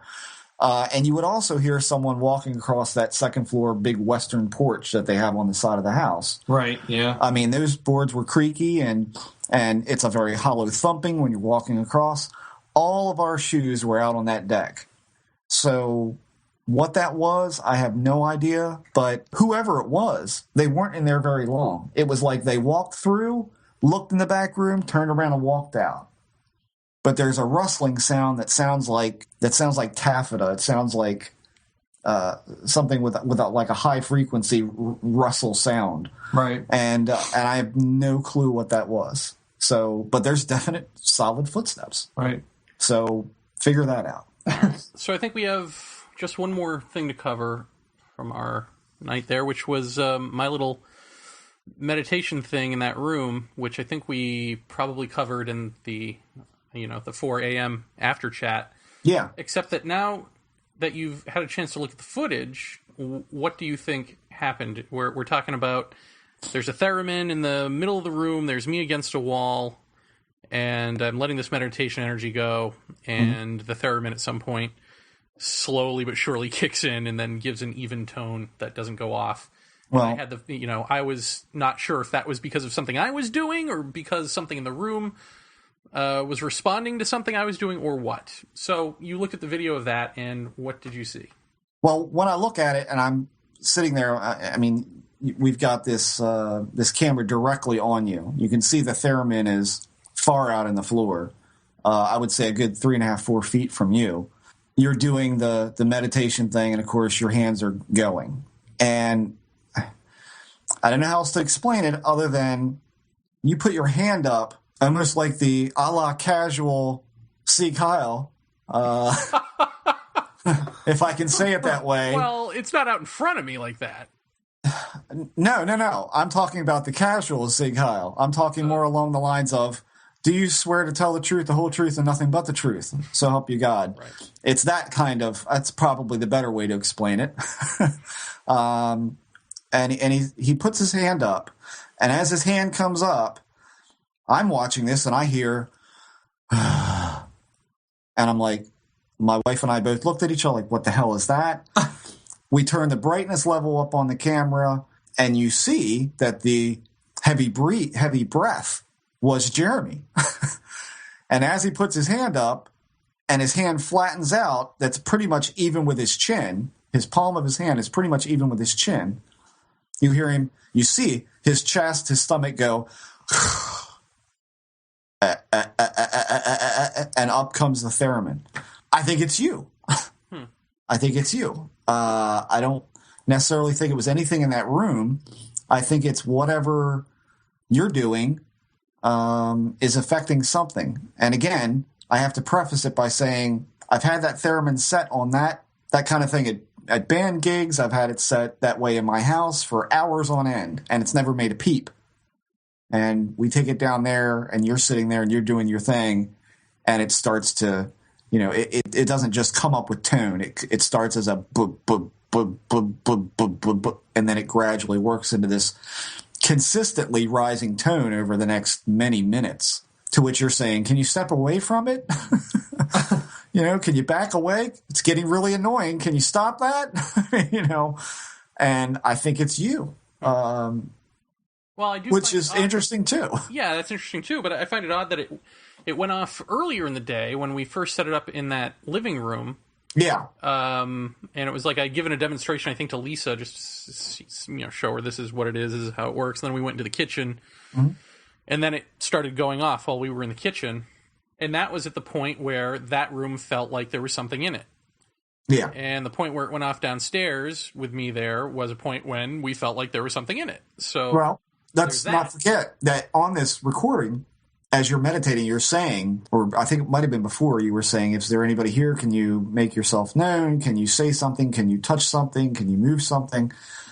And then you just go into meditation mode. And like I said, the hands start moving. And I would say after the theremin went off, and you were sitting there, you said, I can smell cologne very strongly. Right. And at another point, there was some other smell that you talked about in there. I can't remember off the top of my head what it was, but you said that you had seen I think you said you had seen some kind of fuzzy, did you remember seeing anything like a fuzzy white spot or something like that? I don't remember. But, nonetheless, the theremin went off. And again, I don't have a real great explanation for that other than it doesn't do it here at home. It hasn't done it at numerous band gigs that I've been around all sorts of electrical interference with it, and it's never done that. So I honestly don't know what to say other than it could be something you're doing, because I find it weird that you exhale and off it goes. I mean, just like that. Yeah, when I first heard those boop, boop, boop, boop, boop, boop, boop, boop, I thought you or somebody was outside tapping on the window trying to scare me or something. Yeah. But there is, there is this one interesting thing that I've got a hard time figuring out, and that is the camera that was set up in the downstairs back carriage room. I set the camera up on the table where basically they take care of the candle work, and there's a coffee pot there, and it's like a little break room type of thing. At a certain point in the video, there is what looks like, not very far from the camera and definitely on the same surface the camera is sitting on, pops up a bright light that looks like a star, and it holds there for several minutes, and then it blinks out. Now this star, when it first comes up, almost looks like, or puts you in mind of, somebody pointing a laser pointer at the table. It flares up and then it recedes a little bit, but stays steady. A little bit of a, I don't know, kind of like a pseudo scintillation effect on it. It's sparkly looking. The weird thing about that for me is that as we were all in that downstairs room together in that green room, I looked over at Lisa, who was sitting to my right, my wife Lisa, and at the very back of her ponytail looked like a little white star. I couldn't tell if it was on her, if it was on the wall, or floating behind her head. Was it on her? It wasn't on her head, but I couldn't figure out where it was. And the more I think about it, the direction that it was coming from, or the direction I was looking, if you could take a drill bit and drill a hole through the walls, I think you'd be looking at that same spot where that camera was sitting, roundabout. Yeah. Because at least it was. Now, why would you see phenomena like that through two walls? That's what's weird to me. So I don't know. Yeah. I mean, I don't know what that is, but I'm still kind of, looking at it and trying to figure out. Was that at the same time? Yes. So you're saying at the same time it was in one room, it was possibly in another? Yeah, because you can hear us talking on the thing. I mean, you can hear us actually speaking in that room. So I don't know what to make of that either. But it was weird. And I also saw, again on that room, as we were also, Jason was across from me, and I saw on his arm was this, it looked like a white fuzzy mass. It wasn't especially bright, but it was definitely there.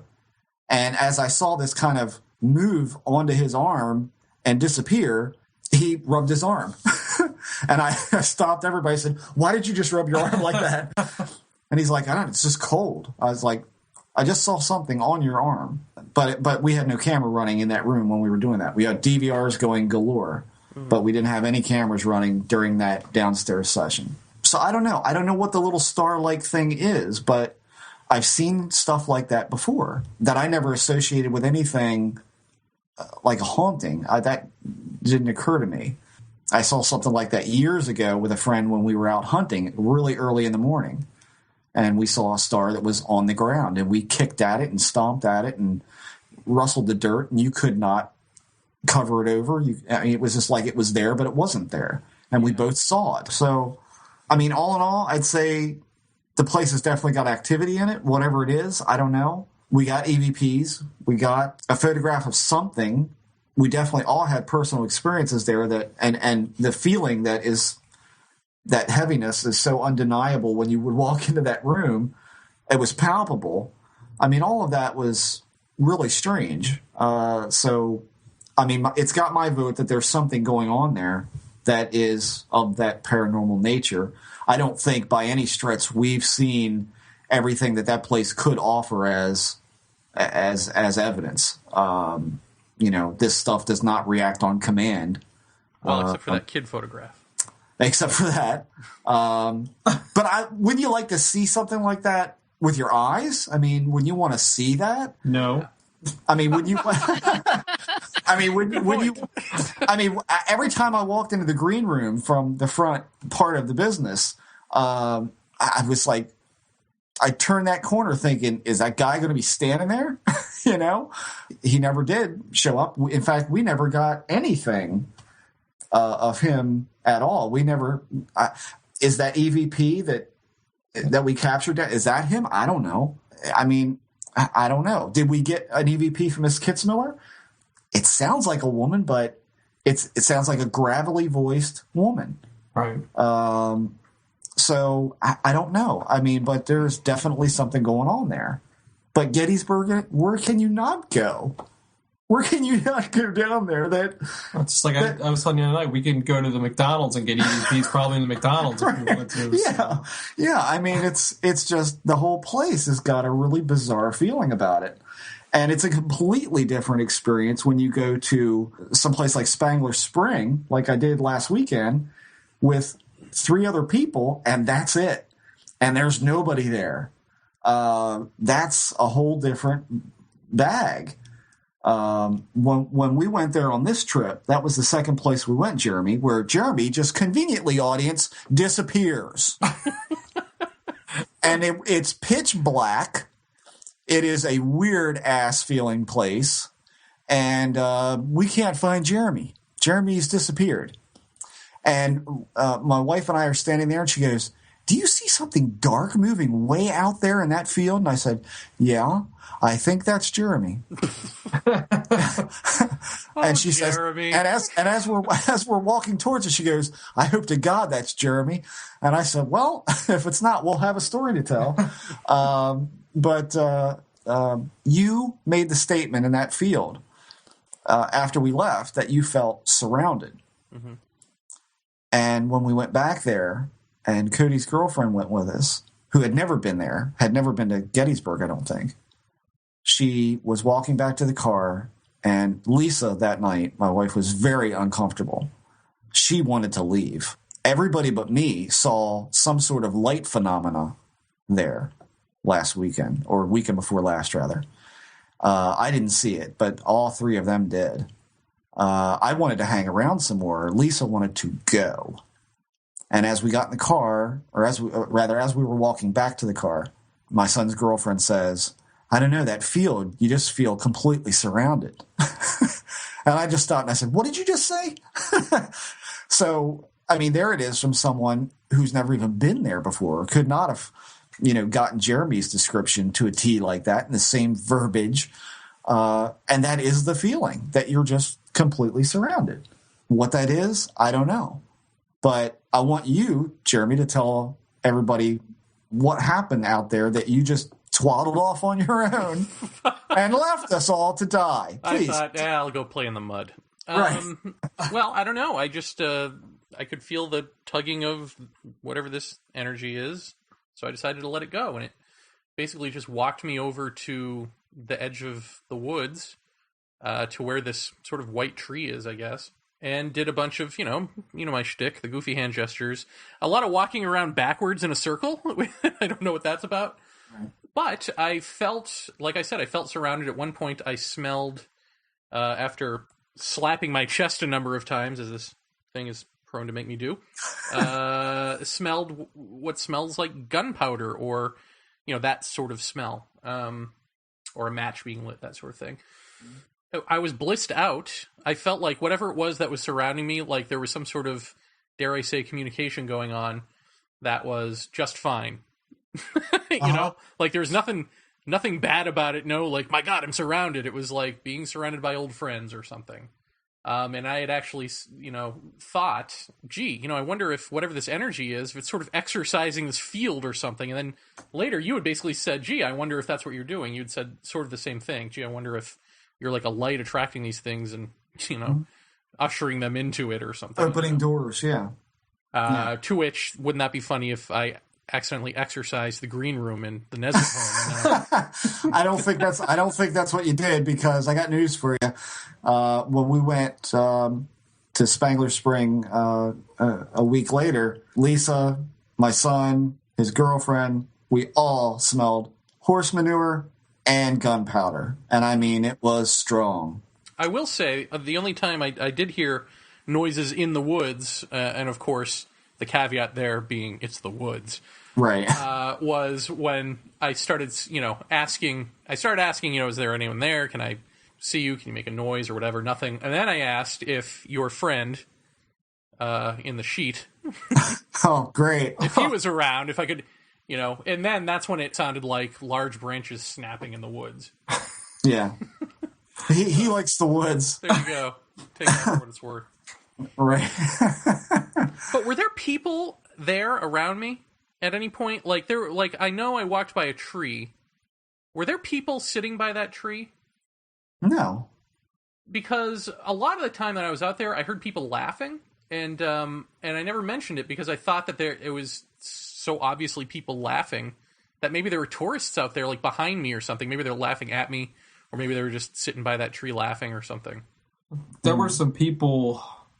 I think Lisa said that there were some people in like a little alcove of trees there, but they were far enough away from you where you probably wouldn't have heard them. So right. They were also sitting completely still. Like I walked up on them and scared the hell out of myself because they were sitting so still, doing absolutely nothing. Like they were so. Yeah, that wasn't them. Huh. Now, well, when you add laughing to the mix, I don't know. Well, when you're walking into that field, there's the spring, or the monument of the spring is there on your right hand side. Jeremy walked all the way as far as you can go into that field towards the tree line, but there's another tree line on your left. It's like a short cropping of woods. Is that where these people were sitting? Yeah, where the rocks are there in the middle. There's like a big group of rocks there too. Okay. So. Now I wouldn't say there was a great deal of noise going on out there. Not at all. At that time, because that was close to close.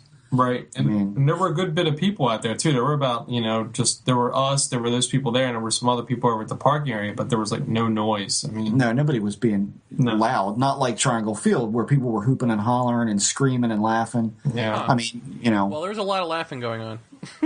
So, maybe that's why I was so happy. Maybe... You ever think it's a possibility that you're an astral comedian?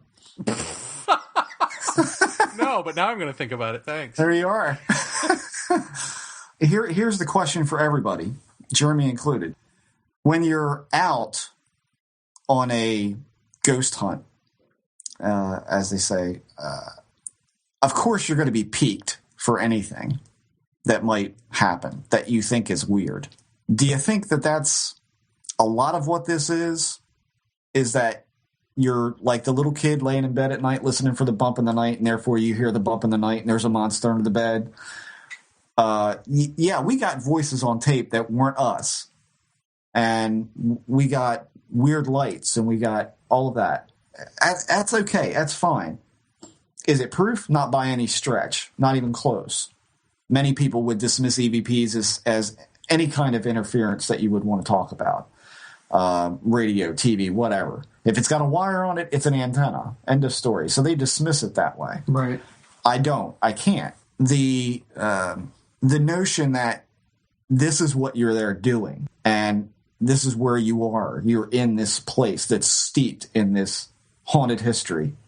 You know, do you think that adds something to it to where you're more sensitive to the little creaks and bangs? Does that kind of, what does that do for you as far as like, this is what you're here to get? You got evidence of some sort, as feeble as it may be, it's still something. Yeah, well, I think you said it, when we were all in the green room, where you said, at one point you felt like a little hand on your back, but you also then said, this is the kind of thing where if you're expecting this, if you're in anticipation of it, then any sort of involuntary muscle twitch can feel like a touch. Yeah, could feel like a touch, and maybe that's what happens on these ghost shows. Yeah, But and I definitely felt that way. I mean, there is that feeling of the anticipation of it, the heightened senses, the sort of not quite fear, but almost the cusp of it in your gut, that sort of almost sacred feeling of, something could go down here. Yeah. I mean, I think all of that plays into it, but, ultimately, what have you got recorded? Yeah, exactly. You got what you got. Lisa, what do you think? Does that do anything for you as far as, I don't know, unexplaining certain things that you may get at a ghost outing like that? I mean, I would think it would be impossible to say that that there wouldn't be anything in that you would hear in a night like that wasn't because you were maybe a little overexcited. But at the same time, I feel like we kind of had a pretty relaxed group, or we wouldn't have all fallen asleep by 5. I mean, obviously nobody was really that terrified by anything, or, well, we would have been up all night. I mean, isn't that the other thing that, that at any point were you like, actually, no. All the houses that I have been in that are supposed to be haunted, that was one of the most relaxed ones I've ever been in. Yeah. I mean, as far as, the feeling. I mean, if you've ever been in a house that you walk in and you have to leave right away, but yeah, once in a very blue moon you come across that one, and there's a very big difference. Yeah, and that this was a nice haunting. Yeah. Jay, did you get that same kind of feeling like there wasn't anything to be afraid of there? Like you could handle being there by yourself? Yeah, like alone? I mean, it was very relaxed. I don't know if I'd want to be in that back room by myself in that house all night by myself. Yeah, I felt comfortable enough to find a nice cold spot on the floor and go to sleep. And yeah. But for the majority of the night, I thought it went well. I didn't feel like any kind of ominous presence around us at any time, or else somebody would have felt something, out of all of us. But yeah, so. And since my wife's not here, she basically said the same thing, and she is, I would say, kind of to a point easily spooked in strange places that she doesn't know. As am I a lot of times. But over the course of the night, I got really comfortable in that place. Like, man, if he ever sells this joint, oh, I don't know about that. I'm on the ticket. I mean, I really like the place. I really liked the place. It felt, by the end of the night, it felt absurdly familiar. And I will say that as we were all going to sleep, Lisa came out to tell me that she was going to go out and lay down. And I said, okay. And I said, I try to go to sleep, but every time I do, I feel like somebody's jerking my feet. I had my feet up on a chair. And she's like, oh my God, why did you have to say that? I felt the exact same thing. And I think Jeremy said that he had that. I mean, it was like, it's a little weird thing. Again, you could chalk it up to, your average hypnagogia. There it is. You're going to sleep and you feel that floaty feeling sometimes. You grab the bed sheets. Well, it was kind of that same type of feeling. I think, unless you're psyched on being super critical of everything, then, you could damn near easily spook the hell out of yourself just about any place, especially those battlefields. Yeah. So, I mean, let's put that out there that I definitely think there's stuff going on in Mark's house. There's no doubt in my mind there's something going on in his house. But I think we all tried to remain pretty calm and cool, and I've been going over evidence pretty much ever since we got back. Because there was so many hours of camera footage. Like, and let me tell you, people, if you've never done this, it's like watching paint dry. I mean, it's brutal. Yeah, thanks for not asking me to help. At first, I offered, and then when you said no, I was like, oh, thank God. Yeah, it's brutal. So, I mean, props to Dave Tango and Steve Gonzalez, who do it every week. I mean, it's like just staring at a stairwell. Yeah, I did it for about an hour and a half with you. Said, I gotta go home. I gotta go. Yeah. So I mean, but it's neat when you do find something, when you do hear something that makes it worth it. And I gotta say, I'm friggin' hooked. I mean, I'm hooked. I'm going back again this weekend to roam the fields and get what I can get. Just keep going and going and going. And it's so close for me that it doesn't make sense not to go and check it all out. So cool. It was a great time. I really enjoyed it. Yeah, and thank you guys for coming along and keeping us entertained.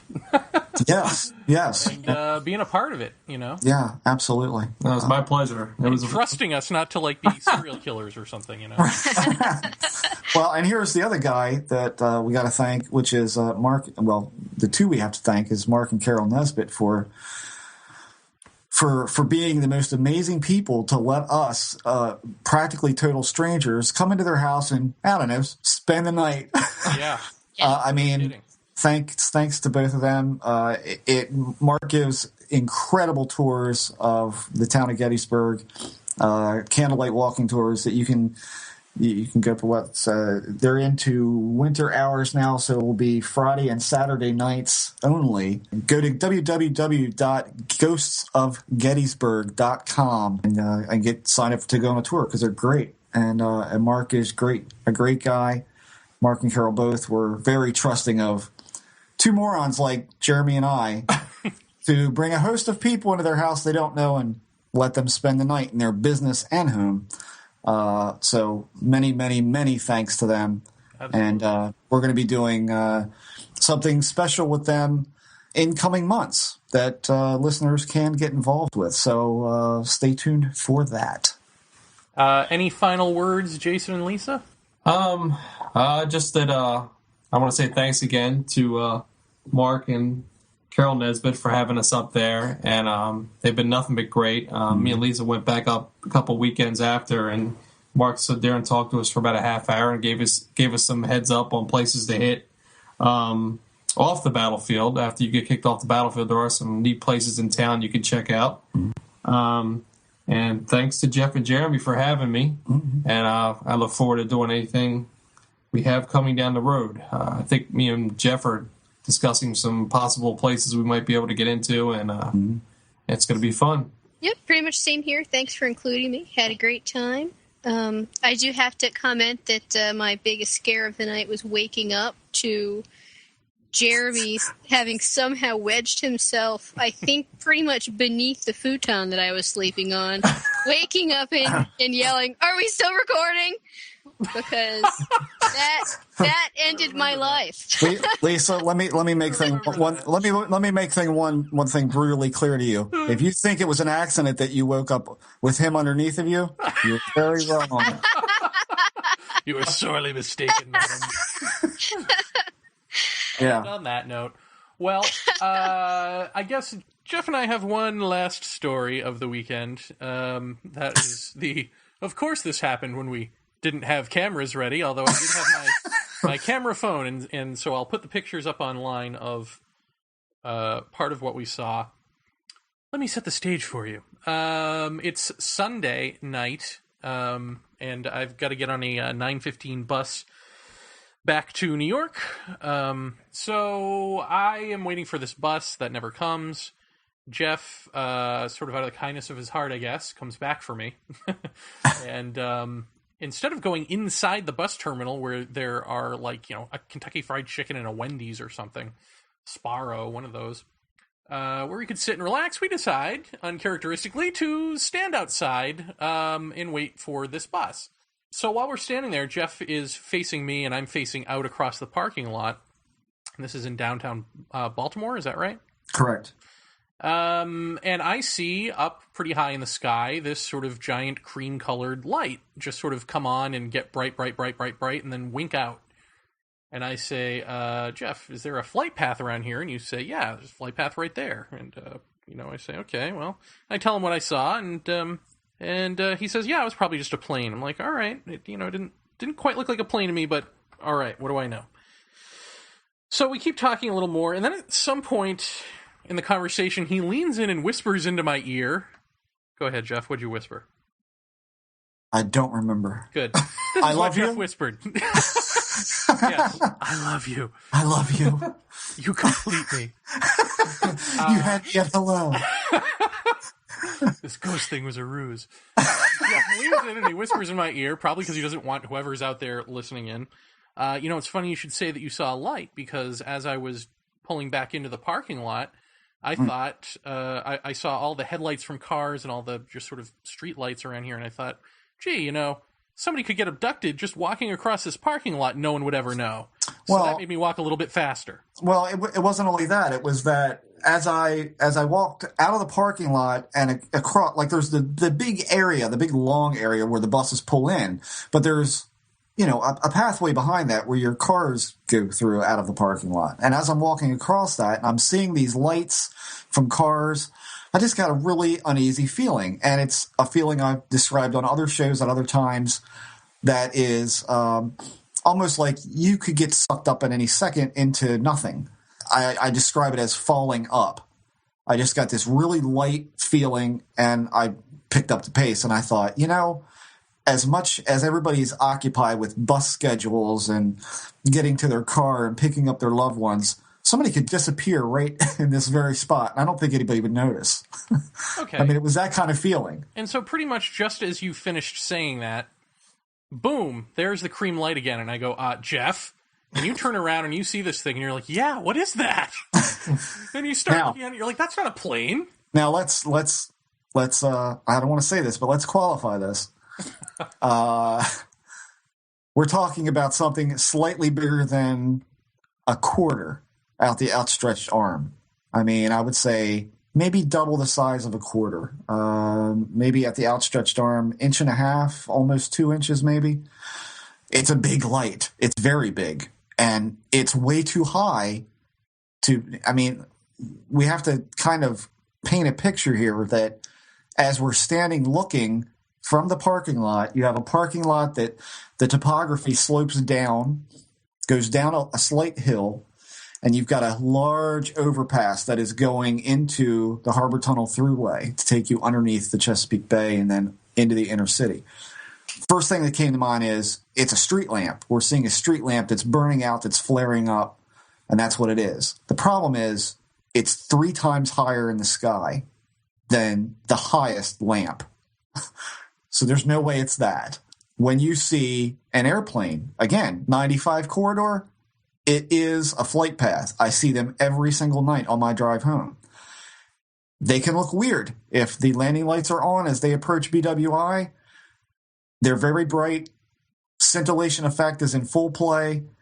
But the problem is that when they dim down, you see the hazard strobes going, it's an airplane. This thing flared up, very, very big, very, very bright, and winked out, and there was nothing there. Nothing. I remember Jeremy said something to the effect of, I wonder if it went up in the clouds. And I felt like Christopher Walken in Communion. What clouds? There were no clouds. What clouds are you talking about? This is a cloud. You actually said that.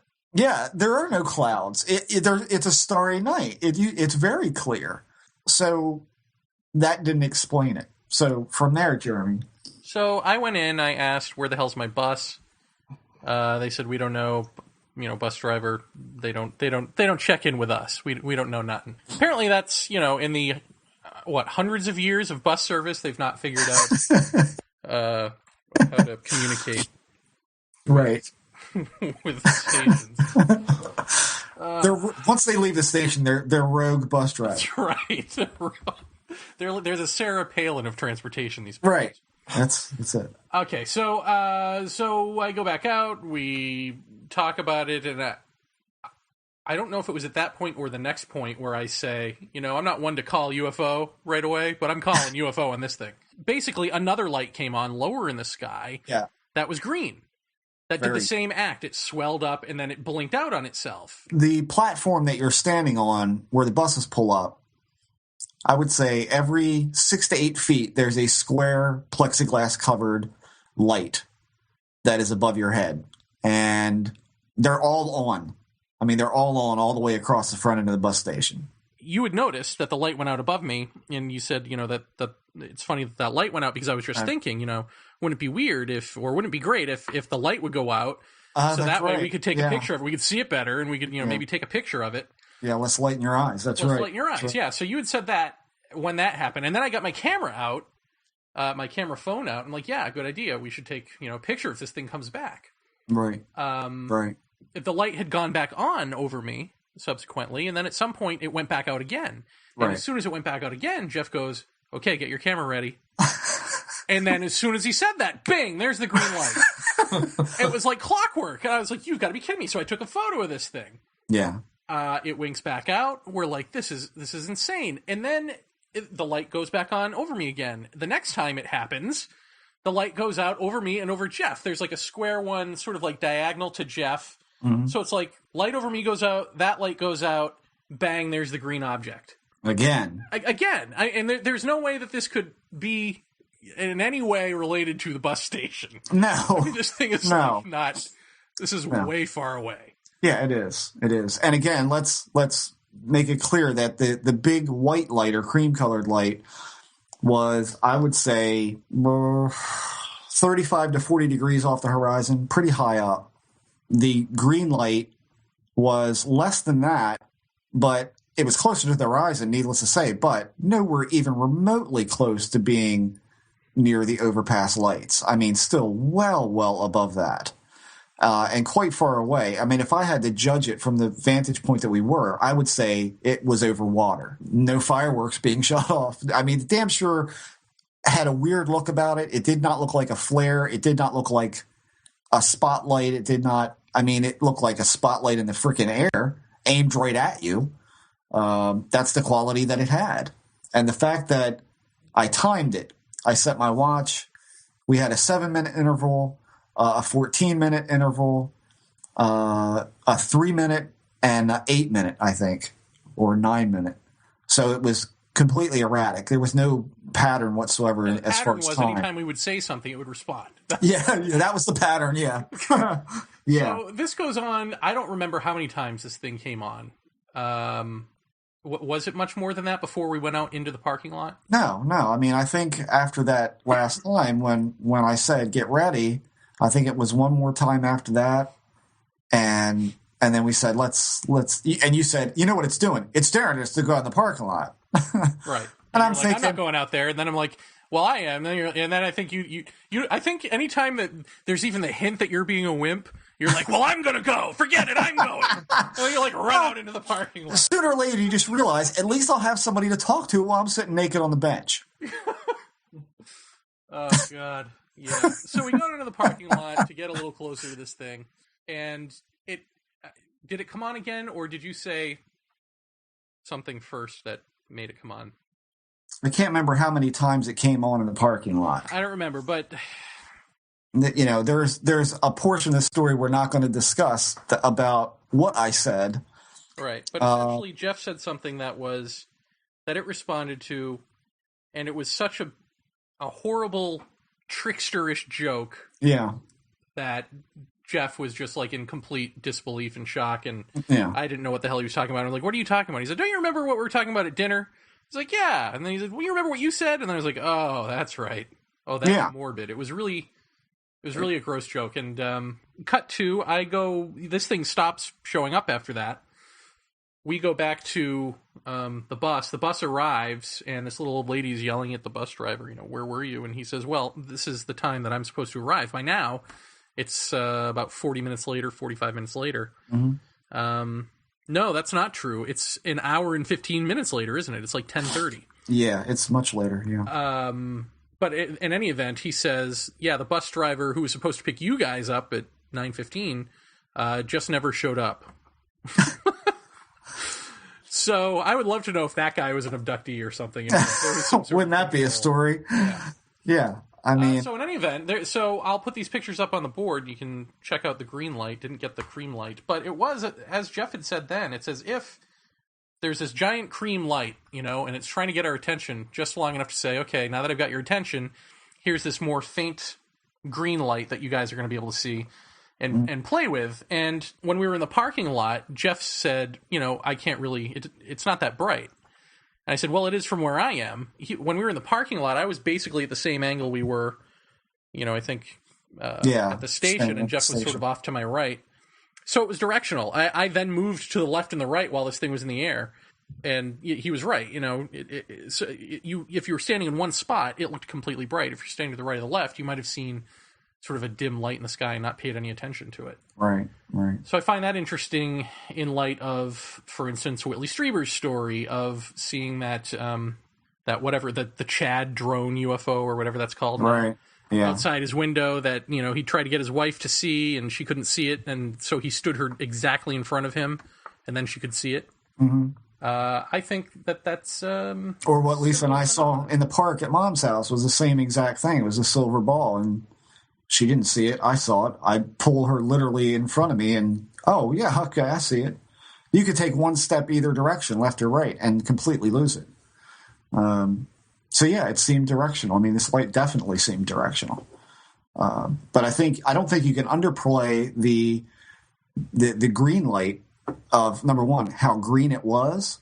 I mean, absurdly green. Yeah. For the distance. Beautiful. It was like a beautiful emerald green. Yeah. Yeah. And how bright it was. I mean, the initial white cream light was big.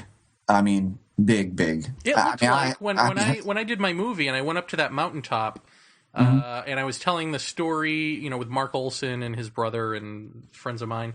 And I'm telling the story, and we're waiting for UFOs to show up. And as I'm telling the story, this sort of white or cream-colored light just flares up, gets brighter and brighter and brighter, like it's coming at us, like it's going to land on us or something.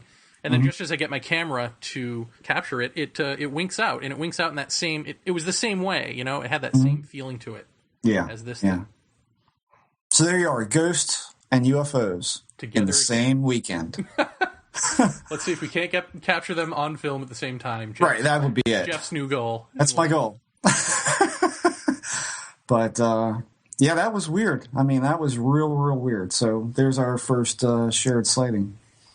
Very interesting. And you know what else was weird was I remember at one point saying to it while we were at the station before we trekked out to the parking lot, saying out loud, what do you want? Like, at this point, I've taken a photo of you. We've seen it several times. If this is something real, what is it that you actually want?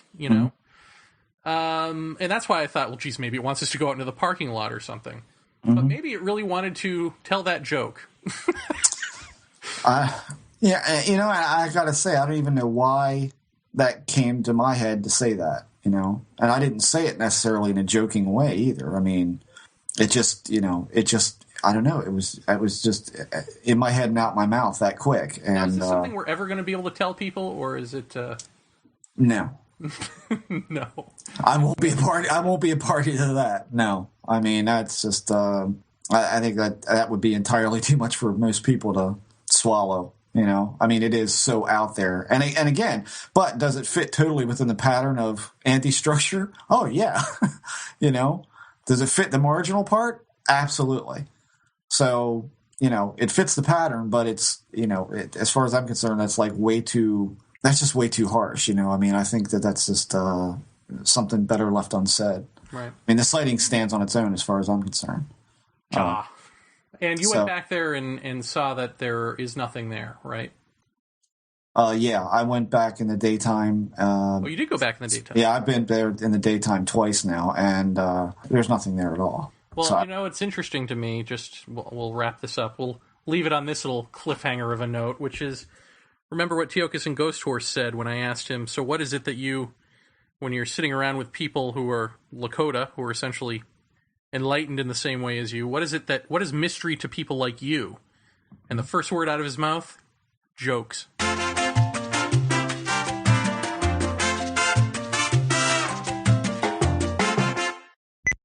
Anyone in here?